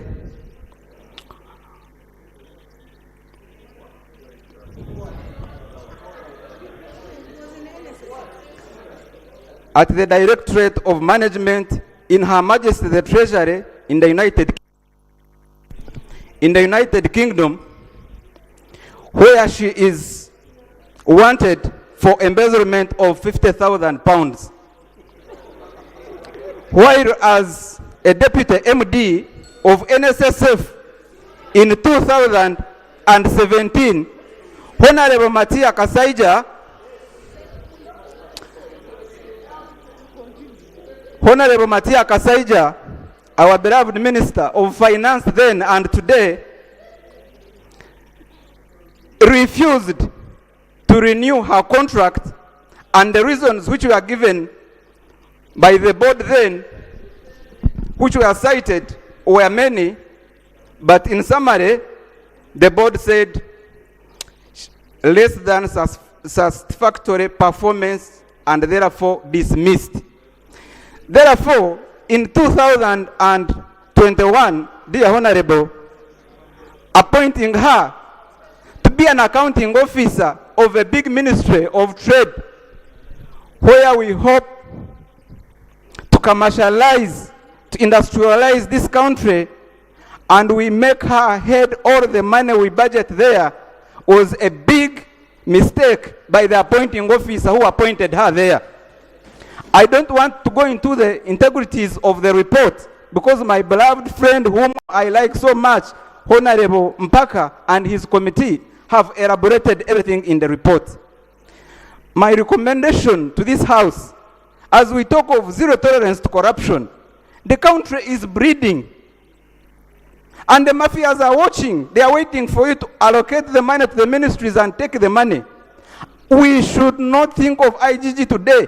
Today, let her be arrested. Today, such that IGG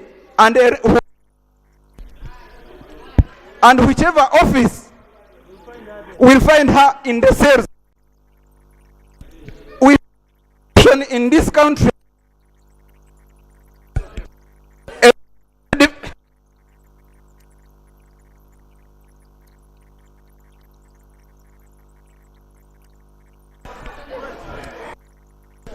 Can you finish?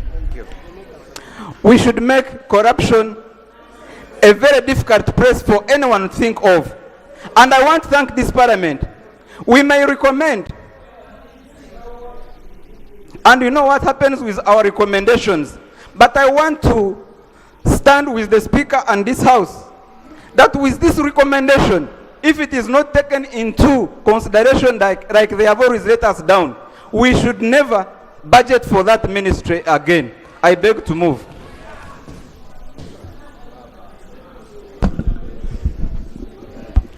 Thank you, Right Honorable Speaker. It's me. It's me, Wambede. The report.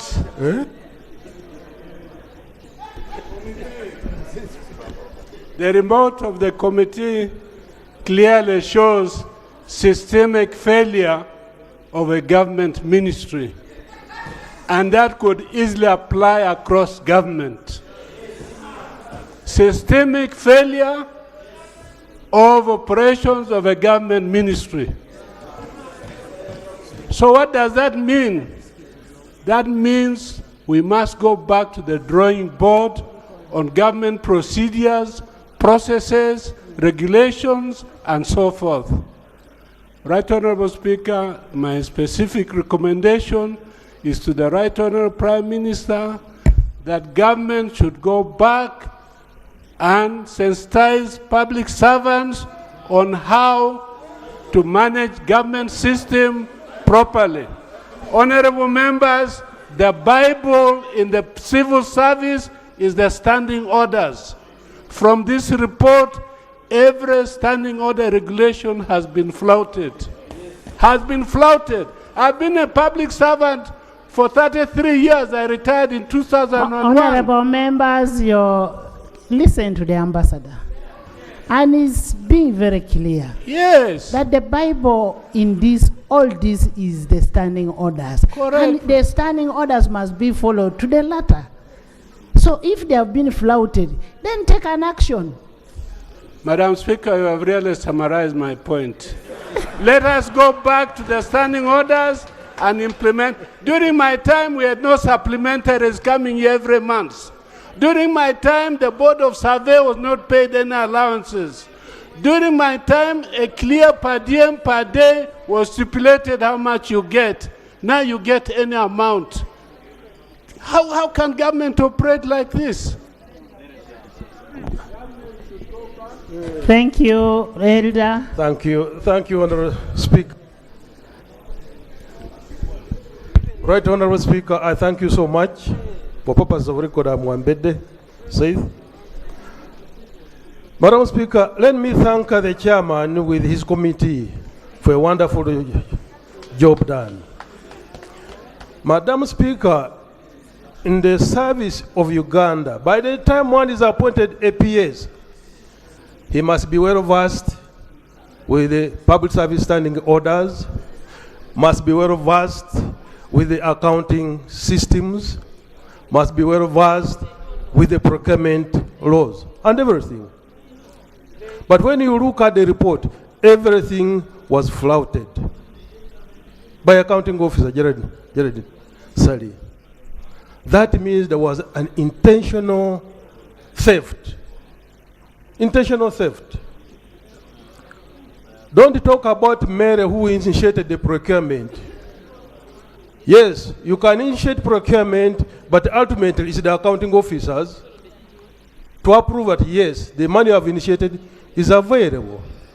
So for that matter, the lady who initiated the procurement has no problem.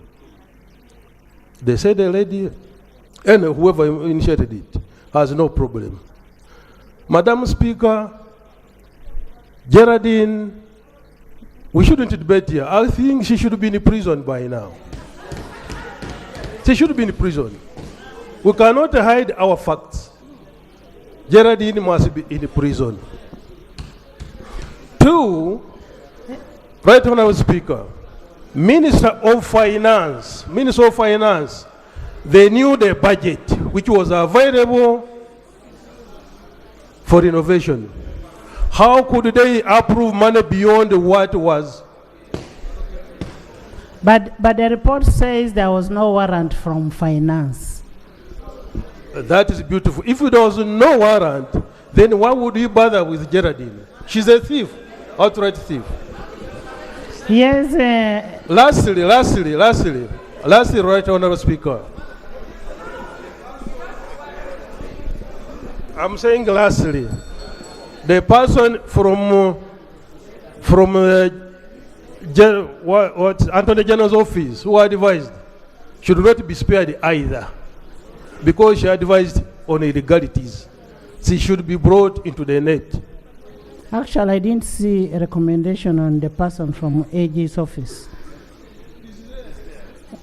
Speaker No, is there. there is no penalty. There is no. That one should be also be prosecuted. We need a recommendation on the person from AG's Solicitor General's office. I thank you, Right Honourable Speaker. Ethics. Madam Chair, I too want to congratulate the Chair and his committee for a very effective report. But Madam Chair, I can't help think that our country is under siege. Real siege.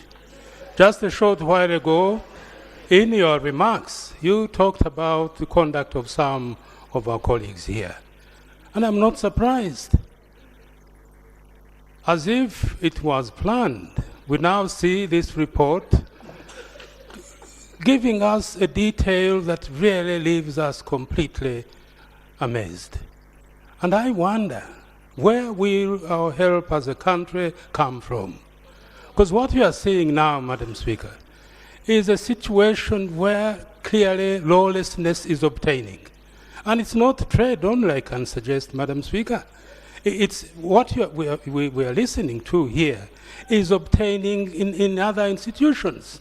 But what has ominously gone wrong is that even when we know things are getting out of hand, we have no one to effectively address this matter. May I suggest, Madam Speaker, that this report that is unanimously supported, we use it as an opportunity to make a statement that enough is enough, we've got to get away with this nonsense. I submit, Madam Chair. Thank you, Whopper.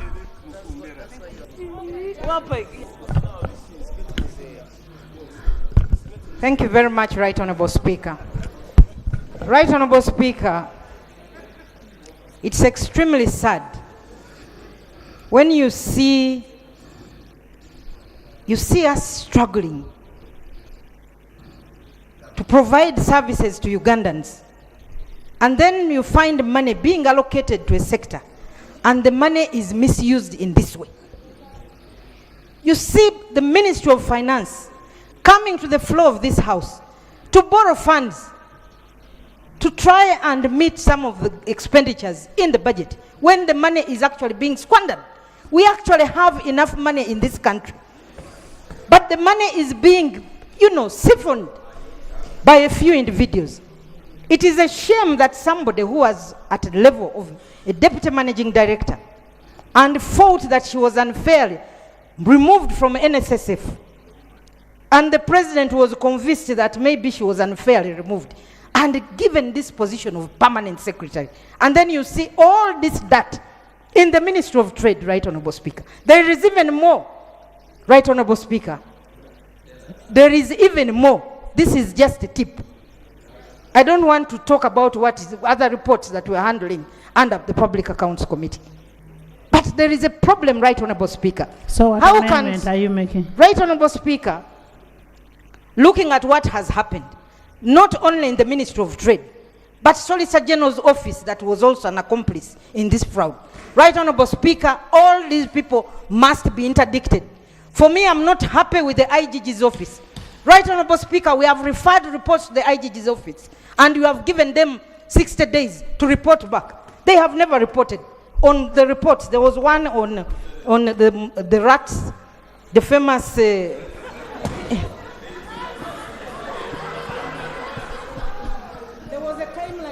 a timeline given.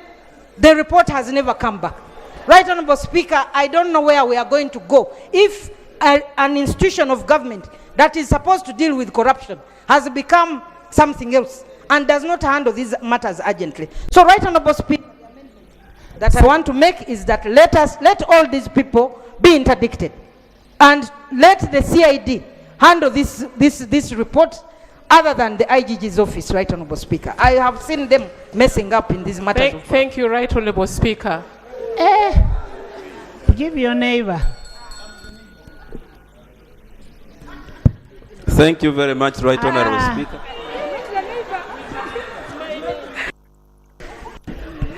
Thank you very much, Right Honourable Speaker.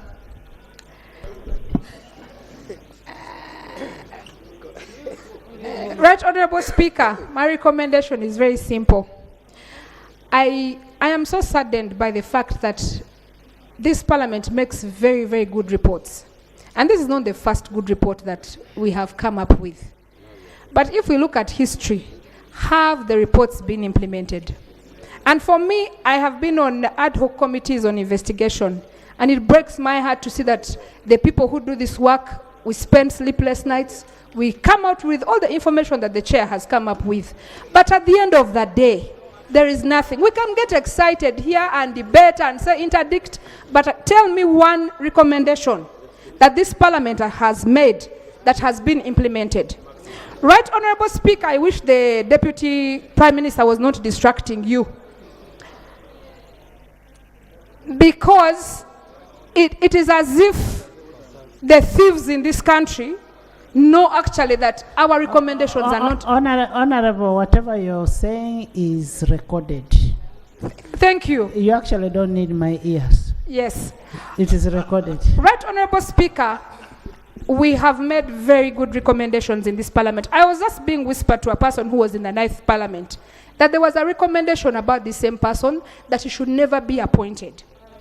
What happened to that recommendation? My recommendation is simple. What can we use as Parliament as our power? Because it doesn't matter how excited we are, all those recommendations are not going to be implemented. I can bet on that. The only thing we can do as Parliament is to use our power of appropriation. At the time when we are giving money, if we have singled you out, we have written a report about you, whether you're appointed. Once you Thank you. go to a specific institution, we should not give that institution money. Thank If you. we tell the IGG to do something, we should not give the IGG money. Otherwise, We cannot make the whole ministry to suffer because of one individual, because you have the powers as parliament to have that individual out of that ministry. So you rather do away with the person, but the ministry must get money. Let me finish there, then I come here. Thank you very much, Right Honourable Speaker. Right Honourable Speaker, I want to commend the Chair and the Committee of Trade for bringing out all this rot in the Ministry of Trade. I just want to address my mind to that Mr. Opio that was recommended by the Permanent Secretary to be on the EGP. Right Honourable Speaker, that means that as Parliament, we need to look into the Procurement Act, because the law spells out that it is the Permanent Secretary to recommend to the Permanent Secretary and the Secretary to Treasury who should be there. I think it is not just enough to recommend a name without giving the details of that person. How could we on earth have a office attendant? Honorable Jane, Right. maybe we need to find out, did you get a letter that was recommending Opio, office attendant, to be put in the EGP? Thank you, Right Honourable. According to the Accountant General, for you to get onto the system, it is a request by the accounting officer, who is the permanent secretary. That's the only way you can get onto the system. And this OPO, we also did a forensic audit on his mobile phone. We took it to forensics in Chivuli, and from the WhatsApp messages between him and the PS, you see him even recommending who gets fired, who leaves the next day. The forensic audit is attached to the report. He's called Tom Opio, office attendant. Right Honourable Speaker, to conclude, I think there is need to review that bit where the Permanent Secretary has to recommend who should be on the electronic government procurement.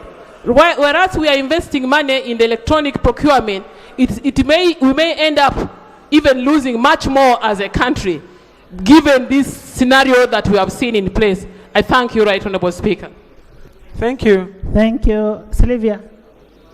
Thank you, Right Honourable Speaker. I want to commend the Committee of Trade for the report. Mine is, my observation is that the PS hijacked the whole procurement process. He became everything in the ministry. He was the one even who was preparing the BOQs and doing everything in the ministry. I will recommend this to be included in the recommendations. The contract be terminated immediately. Let the contract be terminated for renovation, so that to allow the investigation to go on. And then the other one is also, I will recommend that we include in the recommendations the contract for supply of furniture be terminated and money be recovered and returned back to the treasury. So that is my submission. So I looked at this, that there were payments. Looking at that, the reason why I want it to be terminated on renovation, this company was given money upfront. That is a sign of corruption. They just wanted this money to be used, and there is nothing left to be paid. So let the company be contaminated. Thank you so much. Thank you.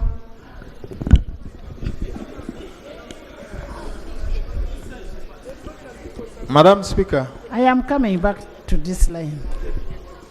Madam Speaker, I have listened to the arguments presented here. I want to say and agree with the saying in the world of IT that when you put garbage in, you should expect garbage out.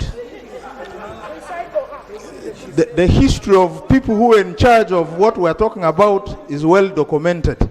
I've been asking myself how they got onto the system. And I want to believe the report of this committee is an indictment on our appointments committee. How do we clear these people without doing a background check on them? Secondly, Madam Speaker, there's syndicated corruption which has been proven. The Ministry of Finance and the Permanent Secretary must be investigated. I've been asking myself how money got spent without warrant, and yet this money is paid from Bank of Uganda through the IFMI system. How was that money paid? Who cleared that money? Secondly, Madam Speaker, the Office of Attorney General, having looked at all these, who is that person who cleared that contract? The person in finance, the person in Attorney General's chambers, these two must be investigated. Ideally, the expenditure is based on new work plans. Who approved the new work plan? And what was the basis? This money should have come to Parliament. We should have actually complied with the Section 22 of the Public Finance Management Act to reallocate this money through a formal process. That did not happen. So the Ministry of Finance, individuals there, the Attorney General's office, the individuals there, I recommend they must be part of the investigation. Thank you. Santa Abedi, Youth. Thank you so much, Right Honorable Speaker, for this opportunity. Allow me to join my colleagues in thanking the committee. Madam Speaker, I remember when I was serving on the sessional committee of local government and public service, we had a similar issue with the PS. And the same PS. Not the same, another PS. And as a committee, a sessional committee, we had to make our recommendation to Parliament, and the PS was arrested and he was in Luzira. So my first recommendation, Madam Speaker, is that the PS, not even the initiator of this scam, the PS herself must be arrested and leave office. So that, because when we say that we are going to take it... Of course, if you are arrested, you leave office. Yes. Not always, Madam Speaker. She must be arrested and interdicted. Madam Speaker, this is coming from history that this Parliament did. We recommended this very recommendation. Then too, Madam Speaker, I want to join my colleague from Mbale, who said the initiator of this has no issue. The PS was there. If somebody initiates, does it mean that she's responsible for what happens later? The committee must come in place, but when you look at all the processes, they were all flawed. So finally, Madam Speaker, I want us as Parliament to stand firm and send a clear signal, and tomorrow we want to see some of these people, starting from the PS, arrested, detained, and she's in Lozira. I want to thank you, Madam Speaker. Thank you, Dr. Bedi. Thank you, Right Honorable Speaker. Right Honorable Speaker, during our work of oversight as sectoral committees, we often come across such issues where there are corruption tendencies. And we are bound by the rules.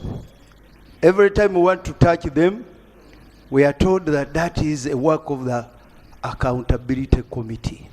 Today, we receive a very good report from a sectoral committee. Very good report that reveals a classic example of corruption by an accounting officer in government.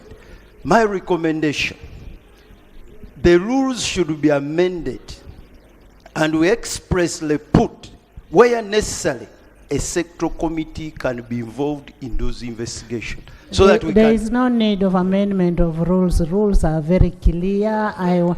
The Constitution is clear. The rules are very clear. You just give me an amendment on the recommendations. Yes, we are not amending the rules. Yes, my recommendation. Unless if you're telling me you've not revised your rules well. Speaker, the reason why I'm saying that, Don't listen to what Honorable somebody said. Yeah, because this is sectoral committee has produced a very good report. My recommendation is that these sectoral committees should be empowered wherever it is necessary for us to investigate these corruption tendencies so that we can save this country. Should you see, when you look at what the rules are saying,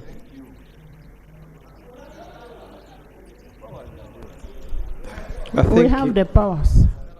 Thank you, Madam Speaker, for the opportunity. Madam Speaker, I recommend that under Article 230, special powers of the IGG, I recommend that a lifestyle auditing should be carried out on all mentioned officers in this report. And secondly, Madam Speaker, I'm still wondering and asking myself, what is the responsibility of the minister? Who is the overall, the supervisor of the ministry?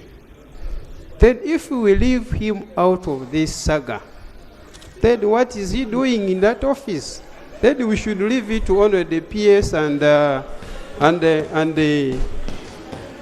Honorable members. So I recommend, Madam Speaker, I'm recommending, this is my recommendation about this. The minister is also responsible for this saga, and he should resign immediately. Thank you. Honorable members, honorable members, honorable members, I want us to differentiate between technical head and political head. The political head, actually I expected you to ask whether there is an internal audit in that institution. Because the issues that, it's about compliance, internal controls, all that kind of thing. It is about the technical work, the audit work, the compliance in the institution, basically that. Now, if you're going to talk about a politician, thank you, Right Honourable Speaker. I'm Stephen. Right Honourable Speaker, as we are deliberating now, former Permanent Secretary of Public Service, Jimmy Rwamaf, has been granted bail or released from prison by the President. Pardon, Right Honourable Speaker. Presidential pardon. Yes, presidential pardon. Right Honourable Speaker. As we give these people room, like someone goes to prison, spends there like 4 years, comes back with his or saved money. At the end of the day, we are having people who are suffering in the villages, paying taxes, the poor people. They hear us, for example, here deliberating that people have eaten money and they are going scot-free. Right Honourable Speaker. It's my humble appeal that we handle this issue seriously. Some people talk about corruption. It is a theft. This is theft. And in several countries, Right Honourable Speaker, for example, the minister, where such things happen, ministers resign. They normally resign because of the shame. So we are here, Right Honourable Minister. The minister is accountable and is supposed to give testimonies about the performance of his ministry. Resigning would be very good. And if it's done in good faith, for example, here, we shall be proud of him as a hero. My minister is not resigning. Right Honourable Speaker. Madam Speaker. Let everybody carry his own cross. Everybody should carry a cross. Madam Speaker, Parliament, through the committees, check misuse, diversion, embezzlement of public funds, embezzlement of the public assets, nepotism, awards, and tenders. When you look at the report, I want to thank my chairman. Together with the committee, you've done a commendable job. Your report is good, and what the ministry, whatever they did, you have implicated them. And I want to associate myself with your recommendation and agree with my senior from the Honorable Nathan Andala Mafabi that these people must be interdicted. And then number two, I want to ask you, I saw there a company called Sally, and the permanent secretary is called Sally. Is it by coincidence that she's called Sally and the company is called Sally, or what is happening? Did you inquire? Actually, one of the directors of the company is called Okurutu. Yes. He's called Okurutu. Yes. Isn't it so? Because No. Okay. Let's have it corrected. Thank you. If I remember. Okay. You sit. Okay. Yes. No problem. Even Okurut must pay. I'm waiting. Right, Honorable Speaker, the company is Sarik, not Sally. But the director of Sarik company, if it is of any importance now, is Mr. Samuel Okurut. Uh-huh. So, only one director. Madam Speaker, this is economic sabotage. And these people, So when the police... what should we do to the directors? You've jumped away from the directors. This is a company, they are doing business. But such companies in future, they must be blacklisted so that they are never given ever any award from any government ministry. What is happening here, Madam Speaker and colleagues, this is economic sabotage. And it tantamount to nothing less than treason. These people should be judged and they must go and rot in prison. We have, Madam Speaker, in conclusion, we have our hospitals without drugs. We have bad roads where people are dying daily. We have a country that has failed to pay intern doctors. We have a country where we see mothers dying on the bad floors of the hospitals, and a few people are stealing our money. Madam Speaker, as I conclude, the minister seems to be learning everything happening in this ministry today and from here. You are a minister in charge of this ministry, and then you're coming here that you agree with all the recommendations of the committee. You should have resigned by now, because the mess cannot happen in your ministry and you're watching. Goretti. Thank you. I'll come last. Thank you, Right Honorable Speaker. I should proudly inform the House that I'm a procurement professional, an MSIPS, so I think I should be listened to in silence. For me, Right Honorable Speaker, I'm bleeding as a professional. No, they should know. Honorable members, listen to a procurement specialist, but just to inform you that there are many.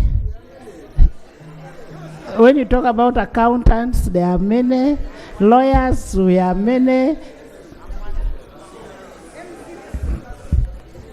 Right Honorable Speaker, I want to update the colleagues that we had procurement reforms, and this was in 1997, with reasons of improving on transparency, value for money, and these others.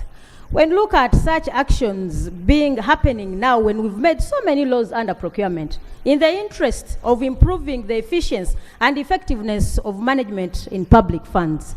Right Honorable Speaker, I had some of my colleagues thinking that could be the recommendations were harsh. I want to thank the Honorable Mpaka and the team.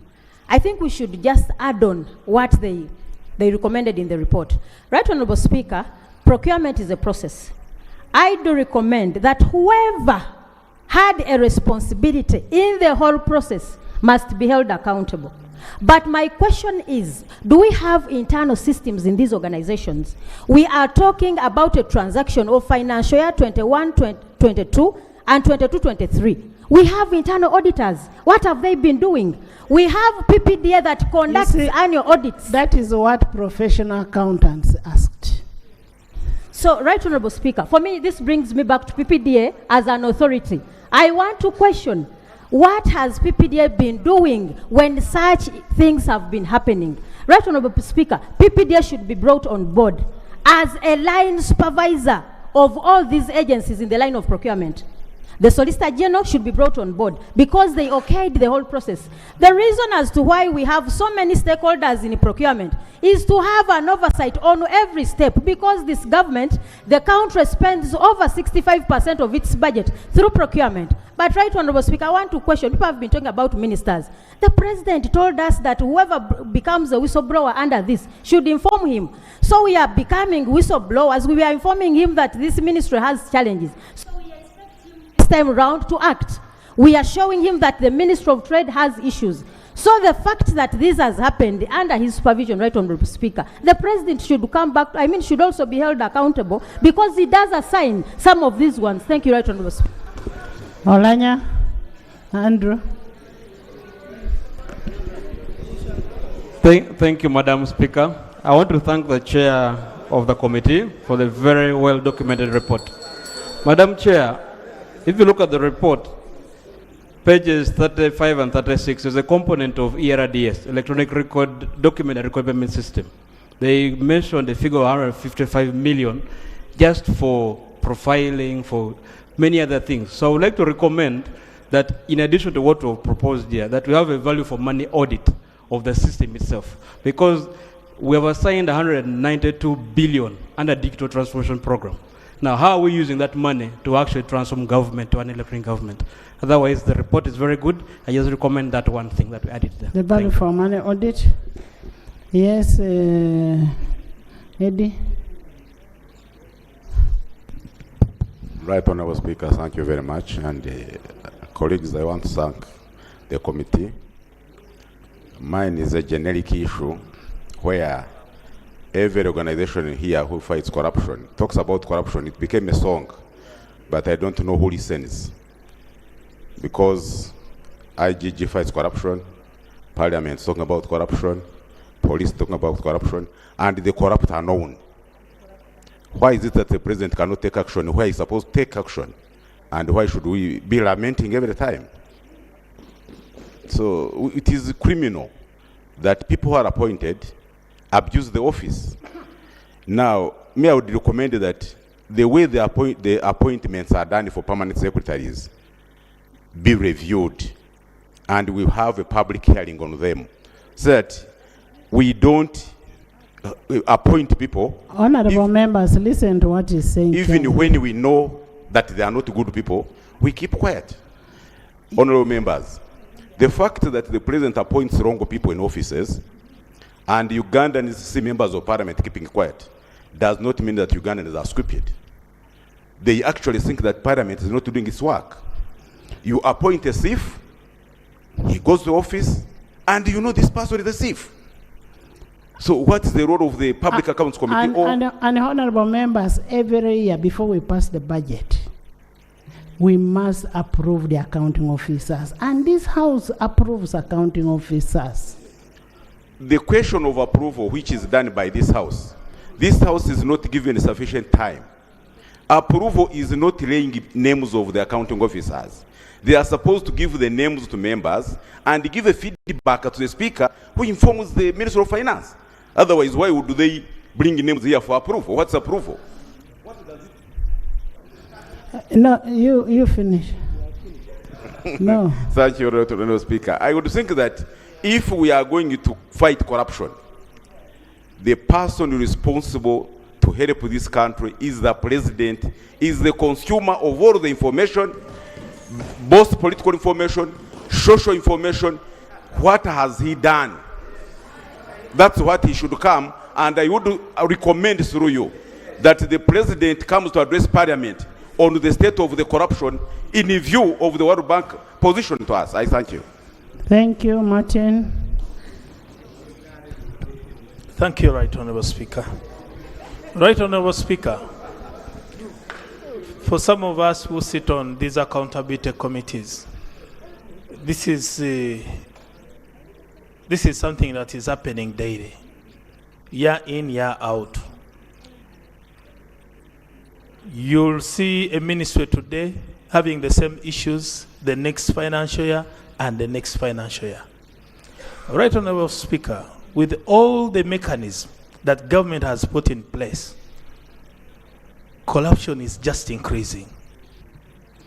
But the reason why it is increasing, Right Honorable Speaker,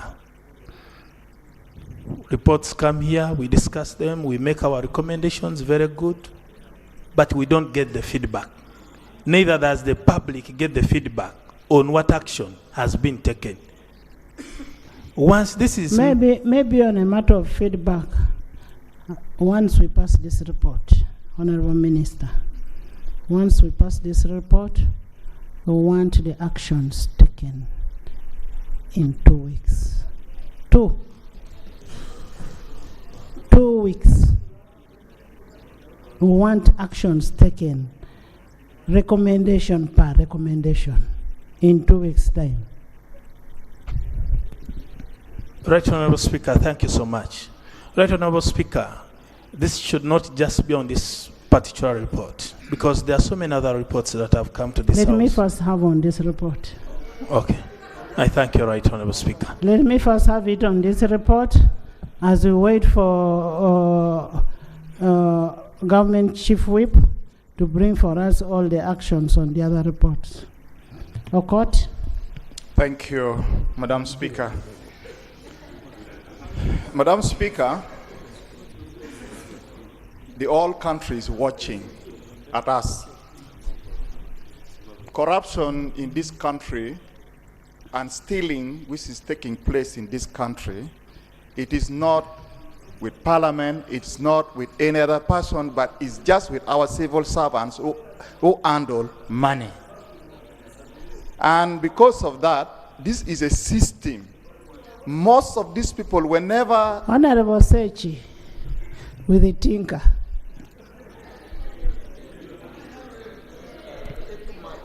By the way, Nsereko left you.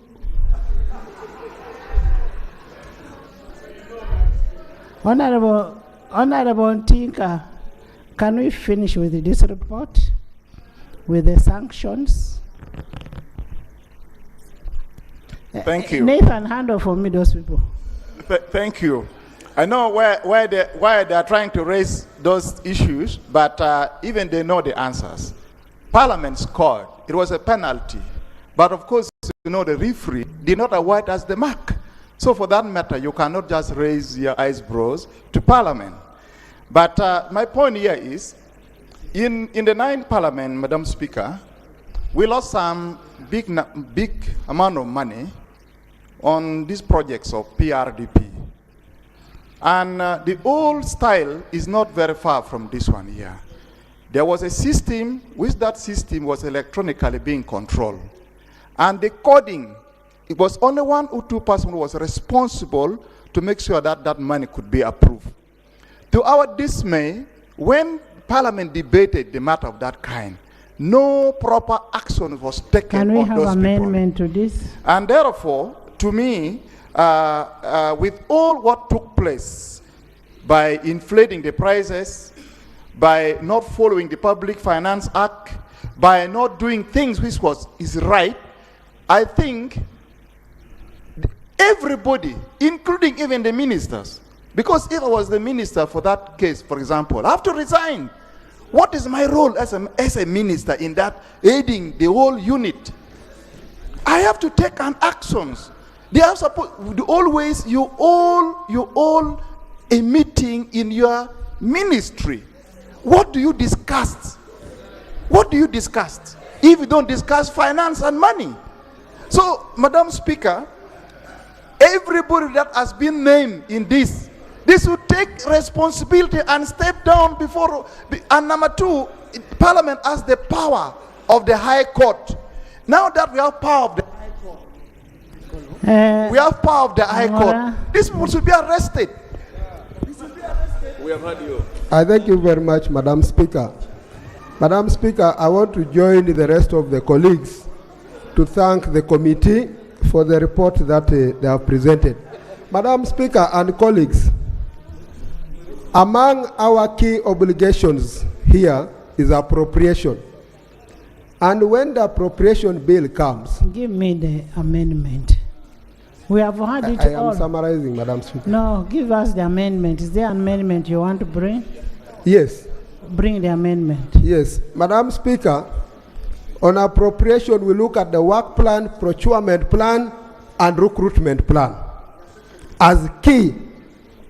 And this one also goes back to F of the 189 of our rules of procedure.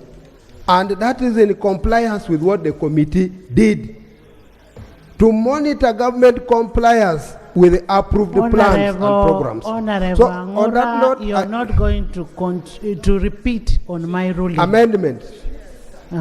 Amendments. Number one, Madam Speaker, it is our responsibility to approve accounting officers. We need to call for public hearings as far as these leaders are concerned.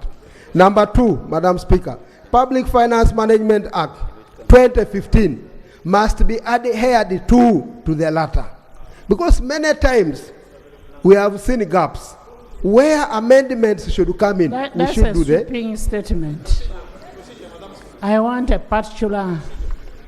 Yes, you finish. Procedure? Finish. Yes, Madam Speaker, we shall highlight the sections of the Public Finance Management Act that need to be amended, because when you look at accountability in general, we have gaps where many times. Sanon. Thank you very much, Right Honorable Speaker. Right Honorable Speaker, I want to amend the recommendations, because when you look at all these transactions, big monies, it involved the internal auditor of the ministry. So, Right Honorable, the internal audit office should be included to be held accountable for their negligence and these big laws. Because they were there, they slept on job. Yes, Chair has something to say. Right Honorable, we interacted with the internal auditor and she raised all these concerns in writing, and she told us no action was taken in this regard. But it is what informed the PSST to write to the PS Geraldine Sally, warning her on her performance. But the internal auditor actually wrote and raised all these matters. The Auditor General, Honorable Tinkasimile and Honorable Sech Kubo, kept raising the issue of the Auditor General. We looked at the management reports of the Auditor General. This matter was raised and dropped miraculously in the management reports. Honorable, first listen.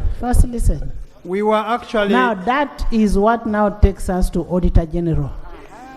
When you're in accountability committee, if you're looking at these institutions, interest yourself in the management report. What is dropped out will be the most interesting one. Now look at what he's saying, that it was dropped out. Why was it dropped out? Madam Speaker, now that comes to another point. One, the internal auditor is entitled, or she, to make what we call quarterly report. Reports. And these quarterly reports are supposed to be submitted. Did you get a copy to show that the internal auditor made that quarterly report? That one will help us to the PSST, because the report directed the PST. That's number one. Number two, if also the Auditor General dropped, because one of the things when my brothers were raising it, because the year we're talking about is already audited. Yes.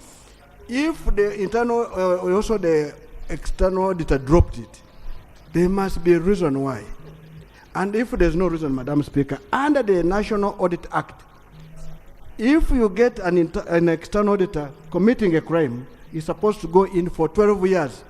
Those ones are not allowed, or no payment and whatever. So, Madam Speaker, this could be also an interesting point. Nathan, there is always a reason. Our two colleagues are dropping this issue that what was being done is correct. Haven't you seen somebody saying that whatever was done is correct? So there's a So, Madam Speaker, I think that's what we want to say. I have not mentioned the name. No, not mention the names. I have not mentioned. Honorable members, I put a question that the report of the Committee of Tourism, Trade and Industry on investigation into utilization of a supplementary budget for financial year 2021-2022 by the Ministry of Trade, Industry and Cooperatives for rent for the new offices premises be adopted by this House with amendments. Those in favor say and contrary nay. The ayes have it. I adjourn the House to 2 tomorrow.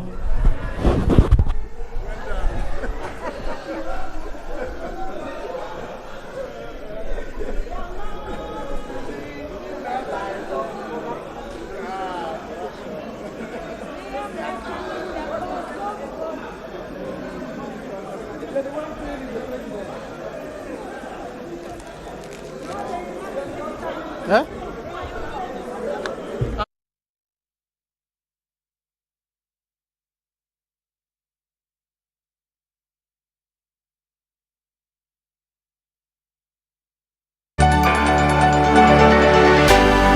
UBC, inspiring Uganda.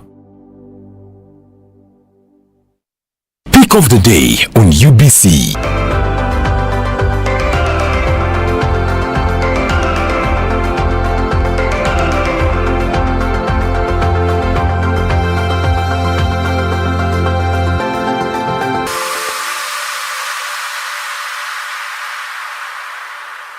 Was brought to you by MTN Momo Pay is the easy way to pay. Dial *165*3# or use the MTN Momo app. You don't need cash. MTN Momo Pay is safe and free.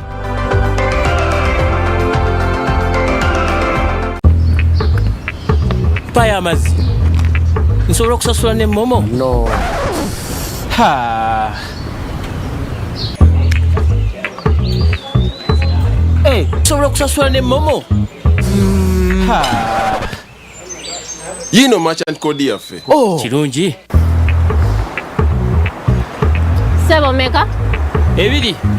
Nyabo, nsobola okusasula ne Momo? Bambi nedda. Ha. Baby, tuve wano.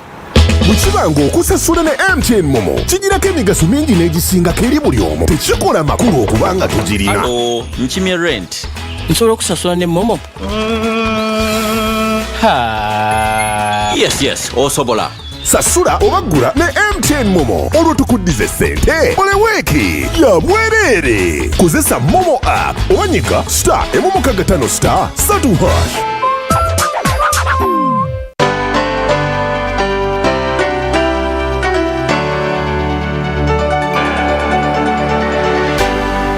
UBC, inspiring Uganda.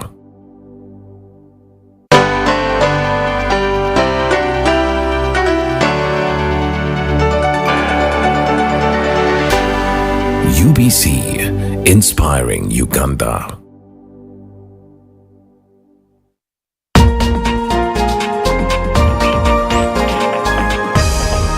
This week on UBC.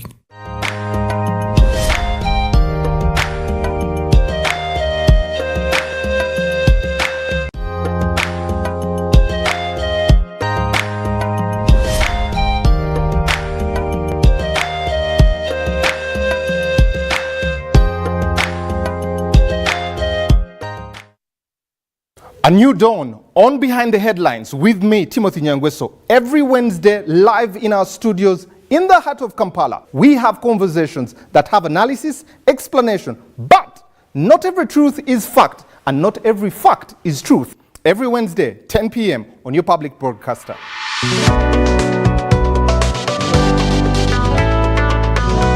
All on your public broadcaster, UBC, inspiring Uganda.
UBC, inspiring Uganda.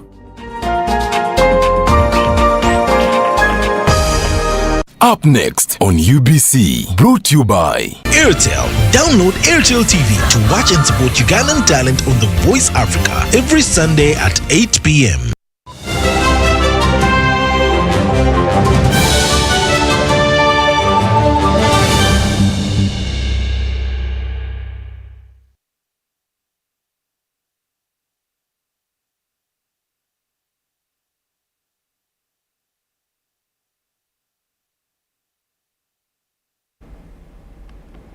Hujambo mtazamaji wa UBC TV, unakaribishwa katika taarifa hii ya habari, na bila kupoteza muda na kupeleka katika habari ya kwanza kwa siku ya leo. Karibu sana. Katibu wa kudumu katika ofisi ya Rais Haji Yunus Kakande amezitaka kamati za usalama za wilaya na miji katika mkoa wa mashariki mwa nchi kuimarisha mapambano dhidi ya ufisadi kwa kuweka kipaumbele katika hamasa za kuwasaidia watu kuondokana na fikra potofu ili waweze kufaidika na mipango ya kimaendeleo ya serikali. Aliyasema haya akiongoza ufunguzi wa warsha ya siku 3 ya makamishna wakazi wa wilaya na manaibu wao, maafisa wa ulinzi wa ndani wa wilaya na manaibu wao katika Wash and Wells Hotel mjini Mbale. Aliwaeleza kwamba licha ya serikali kuanzisha miradi mbalimbali, lakini miradi hiyo imekwama kutokana na ufisadi. Wakuu wa ulinzi wengine kutoka mikoa midogo ya Bugisu, Bukedi na Sebei walihudhuria warsha hiyo. Haji Kakande aliwahimiza viongozi hao kuwa na umoja katika kufanikisha utekelezaji wa mipango ya serikali. Viongozi hao wametakiwa kuhamasisha jamii zao kuhusu mpango wa kimaendeleo wa Parish Development Model unaolenga kuwakwamua wananchi kiuchumi wenye vipato duni hasa. Katika juhudi za kuingia katika hali ya wastani ya uchumi ifikapo mwaka 2040, serikali imekuwa ikijenga viwanda vingine zaidi kote nchini.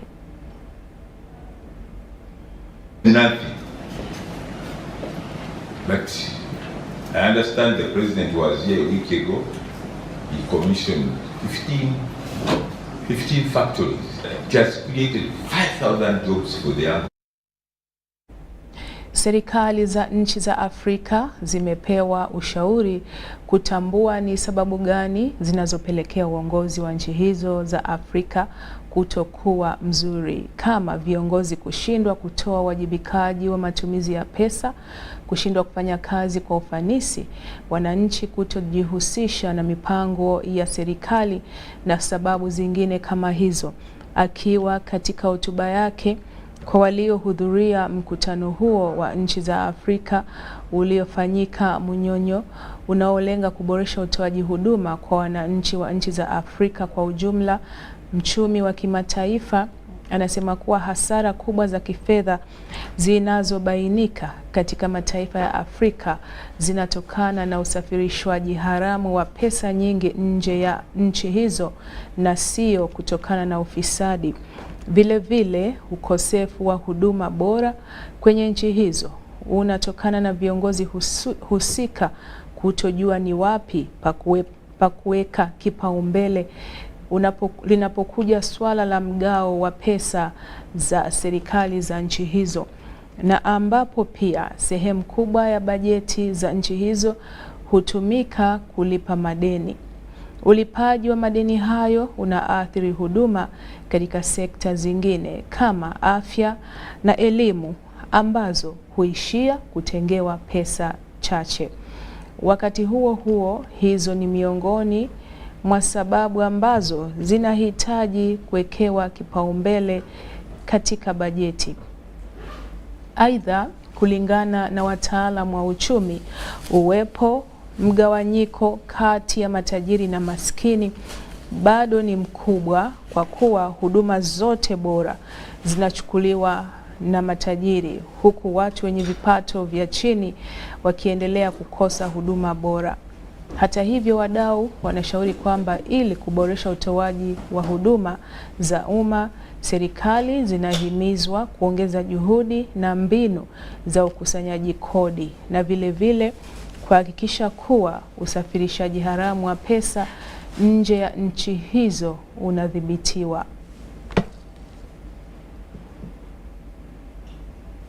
Mbunge wa wilaya ya Rubanda Prosi Akampuri Rambabazi amezindua kundi la uwekaji akiba la wanawake wilayani humo na katika juhudi za kuwapa uwezo na kuwainua kiuchumi wanawake. Kama ilivyo kwa wanawake wengi, wanawake katika wilaya hiyo pia huangaishwa kutokana na kutokuwa na vipato vya kutosha kukidhi mahitaji ya familia.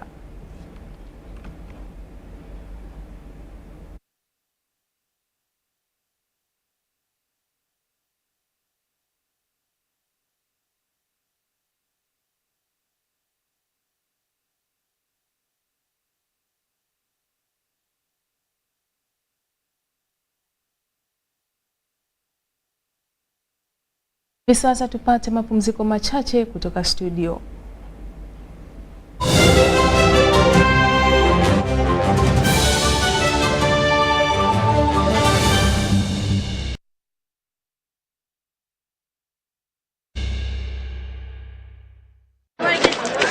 Juko. Yo. Check the shopping, man. What's your secret? Haven't you heard of the parish development model, PDM? Yes, I did, but I thought it was just a talk. No, Sebatia. It is real. I and a few friends together formed a circle, accessed money from the PDM, invested in a portrait project, and now things are moving. Juko. I thought I was one of your friends. You are. But you left me behind. I didn't leave you in poverty. What you do, just visit your LC2 chairperson and your parish chief and start the process of economic transformation. Just like that. The parish development model is an initiative from the government of Uganda through the Ministry of Local Government designed to transform all lives of Ugandans for the better. PDM, my parish, my development, my life.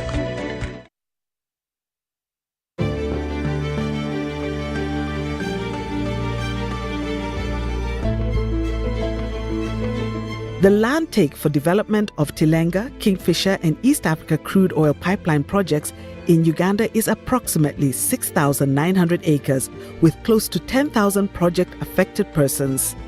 The compensation process involves an inclusive and participatory resettlement action plan study that provides for cash payment, physical resettlement and livelihood improvement packages for the affected persons. 90% of all the project-affected persons have been fully compensated. 200 replacement houses have been constructed and handed over. Nyangati Agnes mfanazo. Aberu maot aberu kabesendra wanyaru lum. Agera ot lum top. Onede podu pio. Ejuga majigera ot ma eni matinani iye. Maleng adonga chopo poringo kumachia. Sende dano wangu moko ola nyeo kodole moko machalo dielde. Communities are also engaged in vocational skills, agriculture, financial literacy programs, employment, and contracting opportunities to improve their livelihoods and grow community content. The Petroleum Authority of Uganda, creating lasting value in Uganda's oil journey.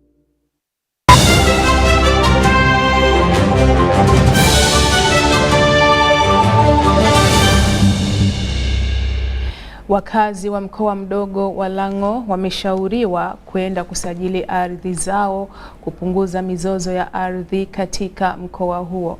Kulingana na Wizara ya Ardhi, mizozo mingi ya ardhi inatokana na ardhi kutosajiliwa ambapo ni 22% tu ya ardhi iliyosajiliwa kote nchini. Ushauri huo ulitolewa jana baada ya uzinduzi wa wiki ya hamasa kuhusu ardhi ya mwaka huu wilayani Lira. Na katika hamasa hiyo watu mkoani humo walipewa taarifa zihusianazo na masuala ya ardhi.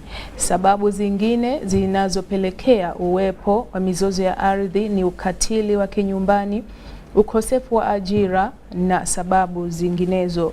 Wakazi wa Lira, mbali na kuhimizwa kusajili ardhi zao, wameshauriwa kujenga tabia ya kuandaa wosia zao ili wanafamilia wanaobaki hai mizozo isiibuke. Uzinduzi wa 7 wa wiki hiyo kuhusu ardhi unafanyika kwa kauli mbiu uendelezaji wa haki za ardhi na ujumuishwaji kuboresha uzalishaji.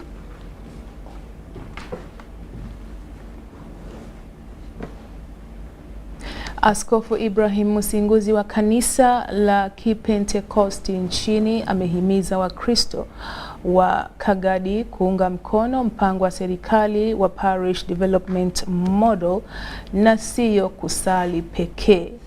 Askofu huyo alitoa kauli hiyo wakati wa ibada ya kutawazwa kwa mchungaji John Bosco Sempija kama msimamizi mkuu wa kanisa za Kipentekosti kwenye mkoa wa Bunyoro. Ibada hiyo ilifanyika katika kanisa la Nyanseke Pentecostal Church wilayani Kagadi. Kulingana na Askofu Ibrahim, maombi pekee hayaleti utajiri, bali kujihusisha na shughuli za kuleta uchumi nako ni muhimu kupitia mipango ya kimaendeleo ya serikali. Na kwa upande wake, John Bosco Sempija amemshukuru Mwenyezi Mungu kwa kumfikisha mahala alipo na kumkabidhi wajibu huo mpya na kutoa wito kwa Wakristo kushirikiana naye. Dennis Namara Bindeba wa bunge la Iyala amewaomba wakazi wa Kagadi kukumbatia soko la kikanda la Afrika Mashariki na kuwekea thamani mazao yao ili yaweze kuuzwa katika soko la kikanda kwa ajili ya kujiboreshea vipato.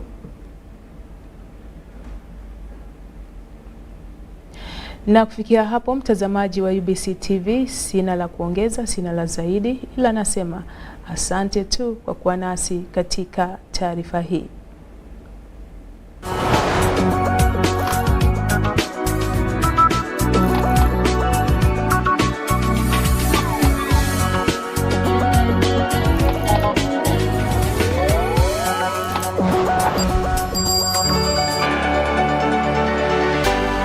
UBC, inspiring Uganda.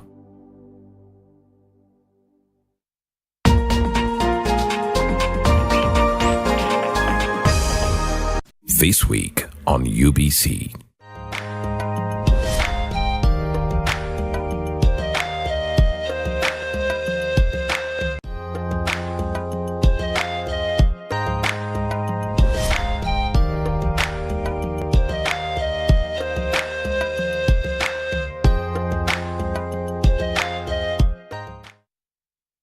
A new dawn on Behind the Headlines with me, Timothy Nyangweso. Every Wednesday, live in our studios in the heart of Kampala, we have conversations that have analysis, explanation, but not every truth is fact, and not every fact is truth. Every Wednesday, 10 p.m. on your public broadcaster.